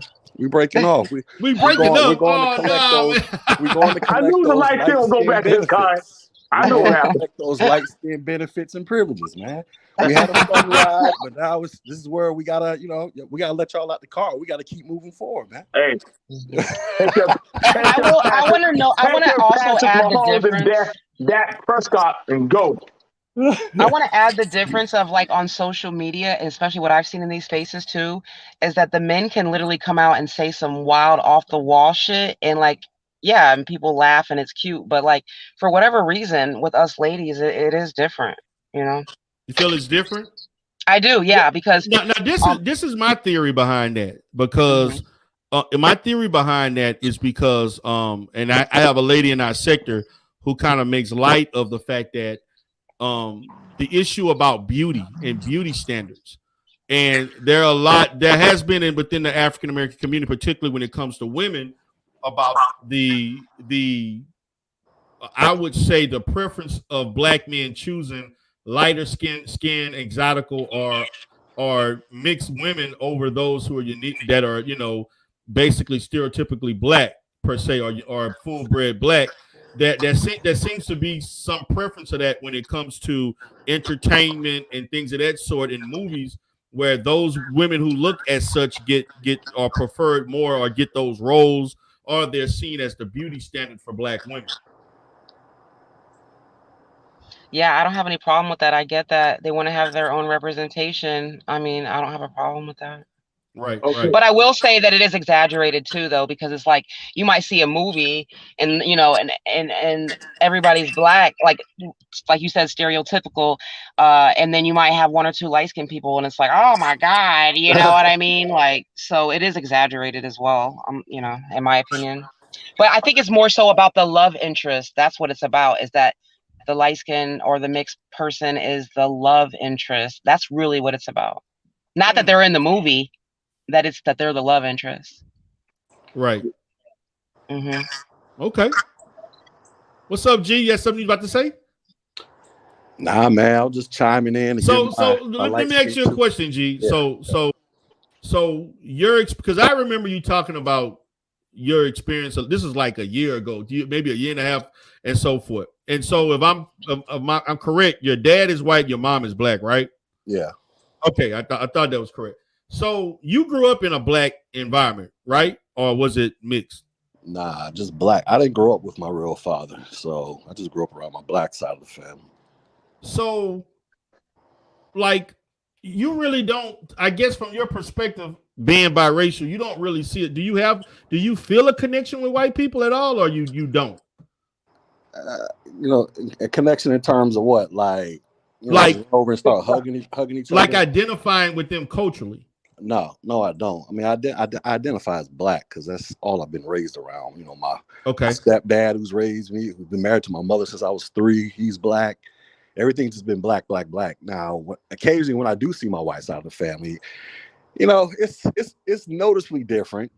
Not in the sense of they got raisins in a potato salad type of different, but it's clearly different. Crazy. You know what I'm saying? But it's nothing that I walk around and think about all day long. You know what I'm saying? Like, I'll be 43 years old, right? And every time, first off, I never really started hearing these conversations about mixed race versus black people until social media, and then really when I came on YouTube.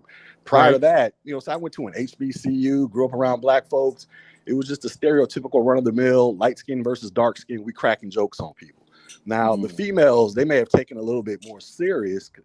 That's why I think when Golden Goddess said it seems more serious from the female side, because I think y'all got some real beef over there. Dudes, in my experience, we never really gave a shit. It was like, it's a light-skinned nigga, it's a dark-skinned nigga, who cares? You know what I'm saying? We just out here doing the damn thing. Right. But even with all that said, when you were saying something about white, not white kids, but mixed kids, you're counseling, and they having these little issues or whatever, they're dealing with all this racism from the white side.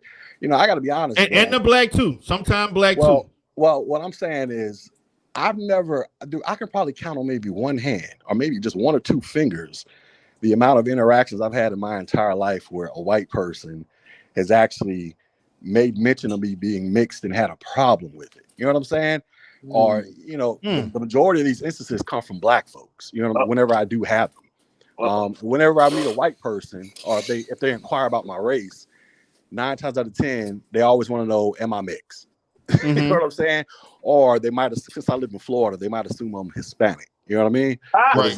But it's never any of this. You know what I'm saying? Oh, you just black. Like I never hear the 1-drop rule from them. I never hear any of this crap, bro. You know what I mean? It's always different black people. That's interesting. That's interesting. Yeah. So people are comfortable just telling you that, asking you that. Tell me what? Like, are you like coming up and asking you what you are? It's not an everyday thing, but if it does happen, yeah, that'll be the first thing. They just never assume that I'm black, because one, I got curly hair. Not to flex and brag, but my hair is actually really curly. And a lot of people, like I said, most people think I'm Hispanic anyway. They don't even assume that I'm black. Right. I mean, I kind of fall in line into that too. I had some people tell me, "Are you black? Are you from the islands? Where you from?" And I tell them straight up, like, "Yo, I'm black and Puerto Rican." And they was like, "Oh shit, I didn't know that. Like, you look like you're from the islands." Type shit. Yeah, that's what I'm saying. How can people say that you have the same experience when most people literally automatically assume that I'm like Puerto Rican or something, I think, or Dominican. I think the thing about it, and like I was saying, I don't scapegoat or route the shit, because I'm telling you right now, majority of mixed kids catch more flack from the black side than they do holistically from the white side. That's because black people sometimes, and I ain't gonna lie, you kind of get a little envy bug, like, the black boy feel like, oh shit, so the light skinned boy or the mixed boy, he gonna get the pick of the litter, or the goddamn the mixed girl, she's foreign, so she's gonna get access to all the boys that I want. Like we ain't gonna play. We can't play the narrative. Oh yeah, we treat them with love. No, you got to wait. Even some older mamas that told, don't bring that dark skinned woman to my house, but bring that red bone, bring that foreign girl. So when you have that, you can't get mad that that's what always was told to them, and then all of a sudden, now look, you only pick the desirables when it's a benefit. That's the only time we start choosing the desirables. Aside from that, it ain't always sweet peaches and cream, because then they're like, well, shit, you put them in there. If we seen the Pams and Ginas, you know what I'm saying? Most mixed people, they get what a dark-skinned person or a black person, but they're like, I don't feel like bucking the grain. But now society because they didn't catch it so much eyes, and they actually blend in with the Latins are more out there. I ain't gonna lie, when I lived in Kissimmee and doggone Port St. Lucie place, man, you gonna tell the mixed people from the goddamn land. They look like a bunch of Puerto Ricans walking around and shit. Until you ask them like because they are mixed people. Am I lying, G? Like you think they're a bunch of Puerto Ricans? Where these damn Hispanics come from? Oh no, dude, I'm black and I'm mixed. God damn. Yeah, I mean, no, that's how it is. That's why I'm trying to learn Spanish, so I can claim a different race. Let me tell you a story, right? So I'm on the train, right? Yeah. I'm sleeping, about to have my destination. 2 people started talking Spanish crazy, and they didn't know I caught what they said until I told them, "Yo, say it again." And she was like, "Oh, I'm sorry. Like, I didn't know you know Spanish." I said, "Yeah, just say it again." And she didn't want to, you know what I mean? So I was like, "Oh, okay." I already knew what she said, but you know what I mean? She didn't want to say it again because she thought I was going to go upside her head. So I was like, "Yo, don't you ever say that shit again." You know what I mean? And she felt embarrassed. But I just want to say, I'm about to hop down real soon because I got to go. I got to go teach this IT class. But I just want to say something about getting back to the original topic about biracials wanting to break off and be recognized as their own identity. It's not a matter if they want to. It's already happening, bro. I mean, if you on my birth certificate and driver's license, it says black, but I was born in 1980.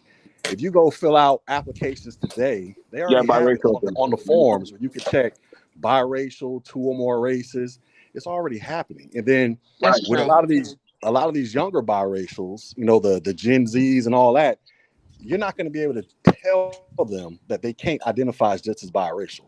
You know what I'm saying? People from our age group and beyond, Xers and beyond, yeah, we're stuck in that mentality for the most part. And it is what it is. But me personally, I don't see an issue with it because we genetically are mixed race. Those of us mixed with a parent from two different races. You understand what I'm saying? Right. I mean, that's literally what we are. Now, it's just a matter of how are you culturally raised? I was culturally raised Black. Some are culturally raised white. You know, it is what it is. We can't control that because we're kids. You know what I'm saying? But you can't stop that. And I don't see an issue with it. And if that's what biracials want to do, then, you know, that's their natural birthright. That's our natural birthright to do so. And then if we want to claim Black, then, you know, especially those of us who grew up around Black culture, then it is what it is. I mean, you know, I always like to say on my channel, what are, you know, for those who take issue with me being mixed, I'm like, what are you going to do with it? If I want to claim back Black today or biracial tomorrow, like, what are you going to do to stop it? You know what I'm saying? Like, I like how you said that. But then they'll be like, well, what if you want to claim white? Well, I can actually do that too. There's no law saying that I can't. You know what I mean? But, you know, but we're already there. And it's only going to become more and more prominent. I mean, look at the TV commercials. You see a lot of mixed race couples in commercials and on TV shows. Yeah, that's with true. Mixed race That is kids. true. That wasn't like that when I was growing up. Matter of fact, when I was growing up, I was like the only biracial around for miles and miles and miles. Now I turn on TV, they're all over the place. So do you think now they're giving, you know, just mixed race opportunities? You say giving mixed race opportunity? What do you mean by that? Like just opportunities to everything. Just to everything. I mean, well, we've always I don't understand what you mean, because it was never like there weren't opportunities there. It wasn't like these are just opportunities just for Black folks, just for white folks, just for mixed people. I mean, like, are you talking about now they're trying to give special opportunities just because you're mixed? Nah, like, yeah, you could say that, because, you know, sometimes some mixed race don't have opportunities. You know, like, oh, you can't do this, you can't come over here because you mix. Yeah, I've never we heard don't that. like you because you mix, or I've never seen it's like that in real life. Well, I mean, like I said, I've never personally seen or experienced that, and like, I've been in the South damn near my entire life. You know what I mean? But you would think that this would be the place where I would see it, but I would imagine maybe today, moving forward, that maybe mixed people might receive quote unquote privileges. You know, take for instance where they might want to cast a light skinned person or a mixed race person. You know what I'm saying? And they're specifically looking for that because, like I say, you turn on the TV, all you see is mixed race couples and their biracial children all in the damn cereal commercials these days. So maybe, I don't know, but shout out to Cheerios. You know, yeah, that's a commercial I was actually thinking of too. Yeah, but yeah, I don't know, man. No, I mean, but that's what true. you bring I up, just filled out a form and I checked biracial, and that was the first time in my whole life I ever saw that box. It's always been like 2 or more races. Yeah. And I saw a biracial box. I was like, damn, okay, we really coming up. That's why I was trying to say when I was talking with the group yesterday. I'm like, listen, y'all, socially, Blacks, y'all gonna have to start getting y'all own shit on your own shit, because the biracial, they once you start getting them boxes on the DMV and the postal service and all that shit, that means they start to make little ink blots in the goddamn geopolitical arena. So that means they're like, hold on, put that biracial box down. You like Kamala Harris, make sure y'all knew that. We should know I got this race and I'm that race. Barack Obama made sure he knew. So you got it with the biracial. They ain't just claiming just one side anymore. They claiming I'm claiming all my shit. So if I can get benefits from this side and then benefits from that side, yeah, I'm going to double, triple dip, quadruple dip. Yeah, I'm going to get everything. Hell, you even had that white woman, Nancy Pelosi, trying to claim Native American and shit. So I don't want to hear nothing. Like, if you could get away with claiming getting multiple grants and shit, go do it. I can't get mad at you. I'm saying Black. That's why I brought up the political shit that, hey, like Black, y'all got to go get y'all political shit. But the biracial, they're going to go get their shit. So I'm not mad at it. I understand it. If they can get, it is what it is. They're gonna pick the best one for the job. So it's like I said last night. You know, I don't know if nobody heard about that. It's like jelly beans.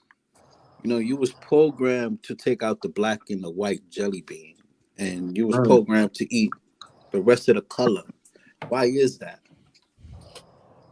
Feel me?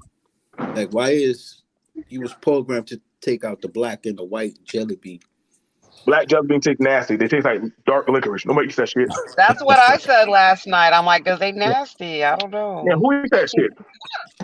Damn, you see? Come on, but Nah, come man, that's on. just a fact. Nobody eats that dark shit unless they evil or they on some satanic shit. Nobody eats that nasty shit, man.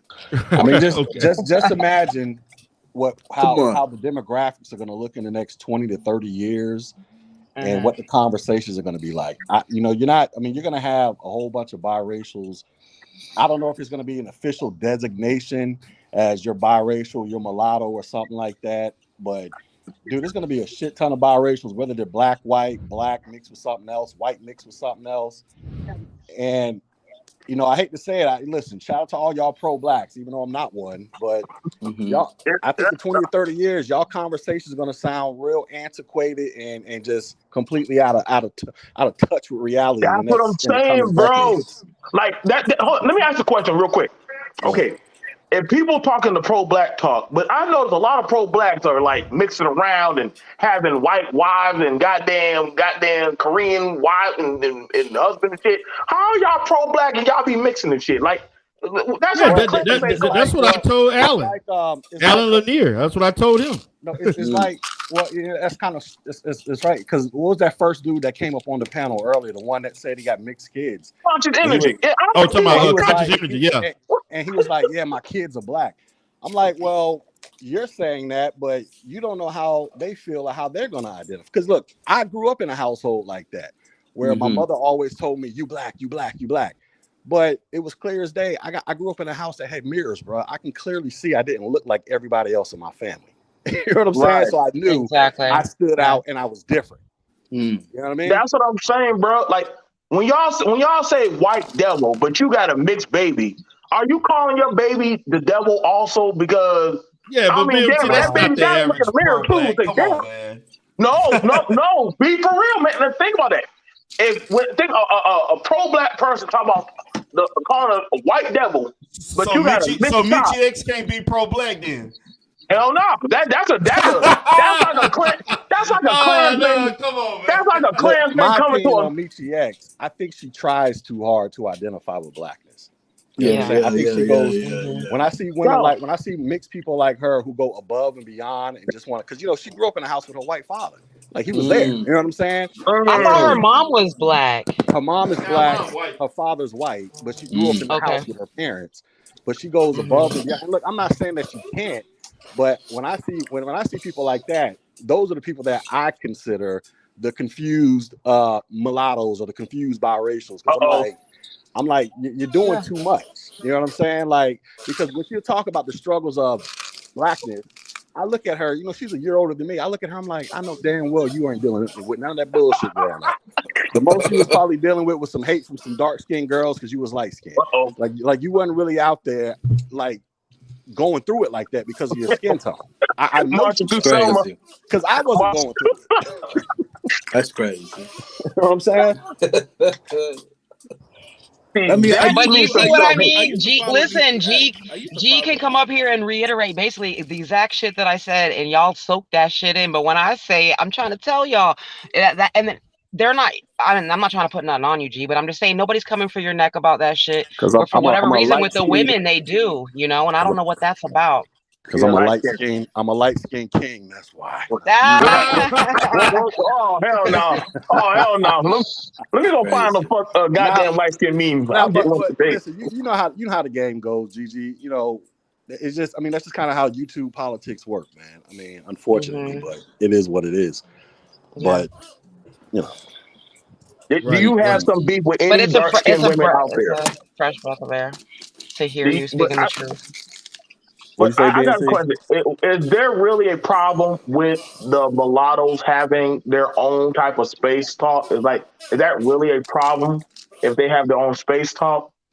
No, I don't think it's a problem. I think the problem is egos and, people wanting to be seen as, it's just like in the black manosphere. When niggas want to be seen as the top dog of the manosphere, that's just YouTube politics, bro. You know what I'm saying?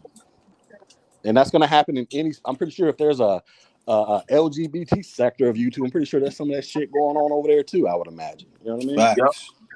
I don't even think the problem is about having a space. I think it's about hearing voice? biracial people say that they don't identify with being black. I think that's the problem. I don't think it's the space. Yeah.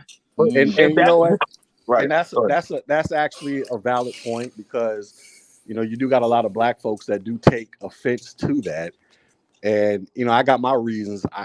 Some of my reasons are I think they want to keep us in the group, and they don't want to let us go for fear of being left behind, because you know they feel like we're closer to whiteness and we get more privileges and all this other bullshit they think we get. But yeah, that's a real problem though.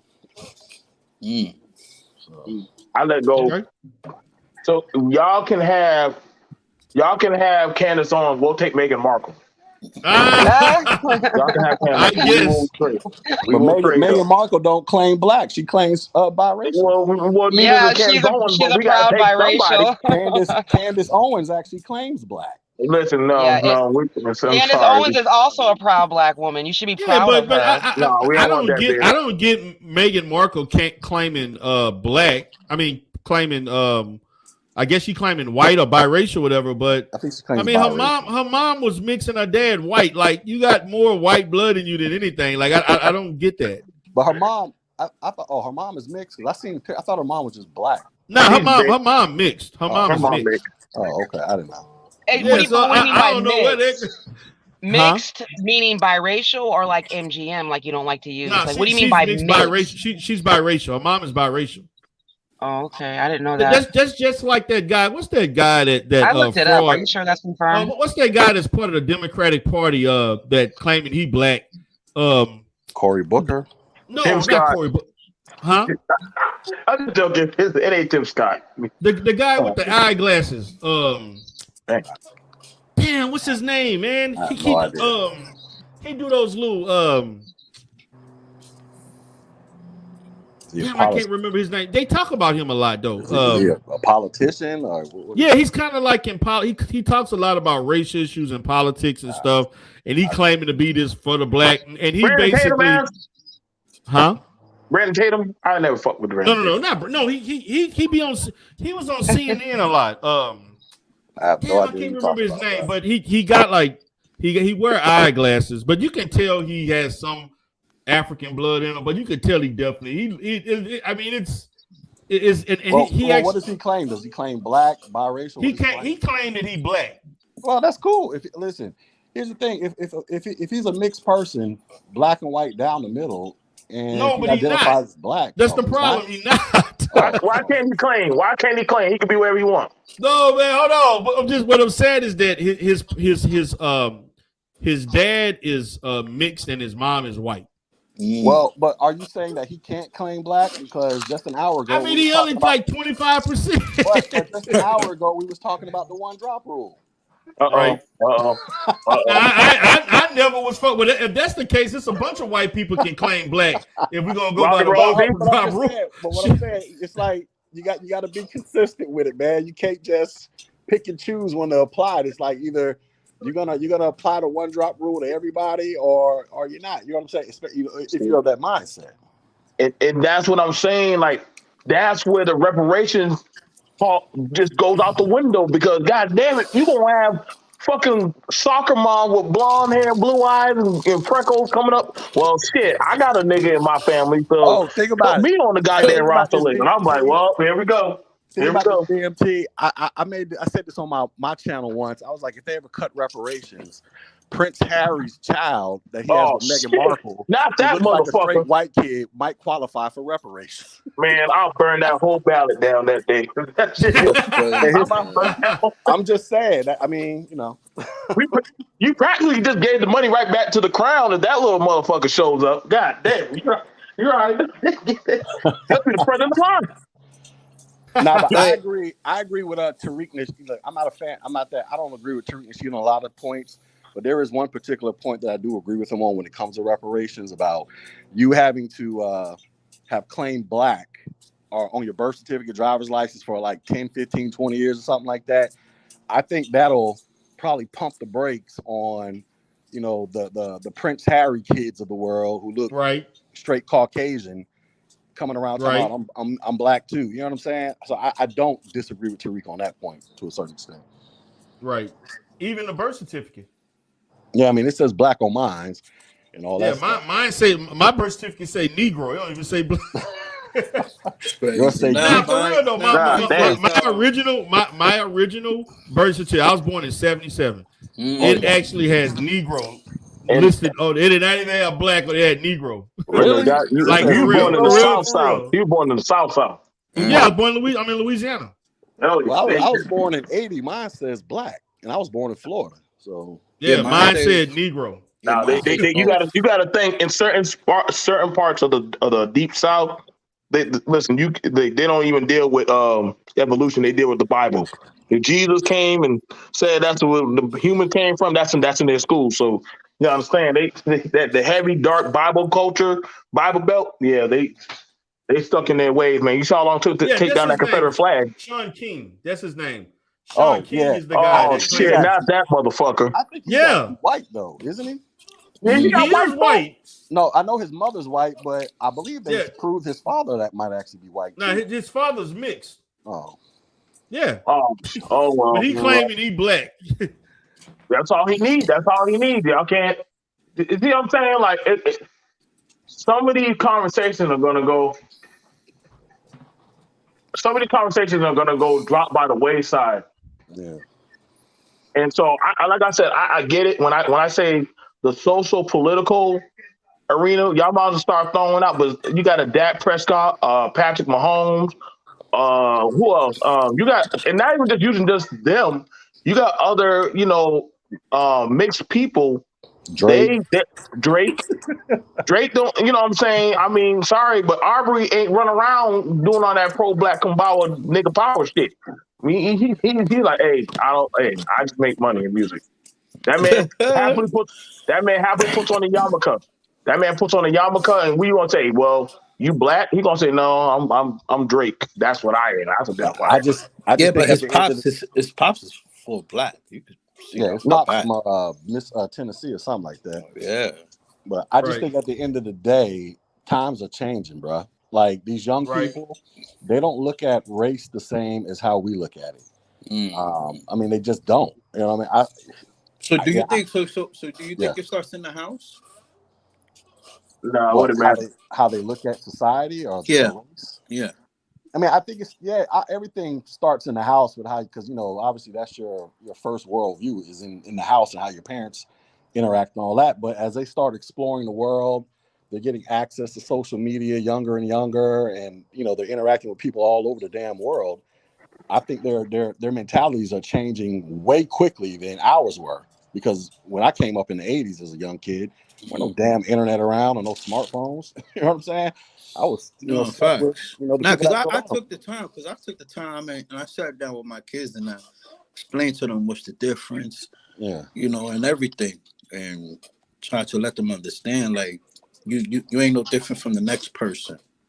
Yeah. You know what I mean? So treat them with respect. Don't treat that person no different. Yeah, and that's not to say that nobody's ever going to experience racism or even a biracial, but I just think these younger people have a different perspective on it.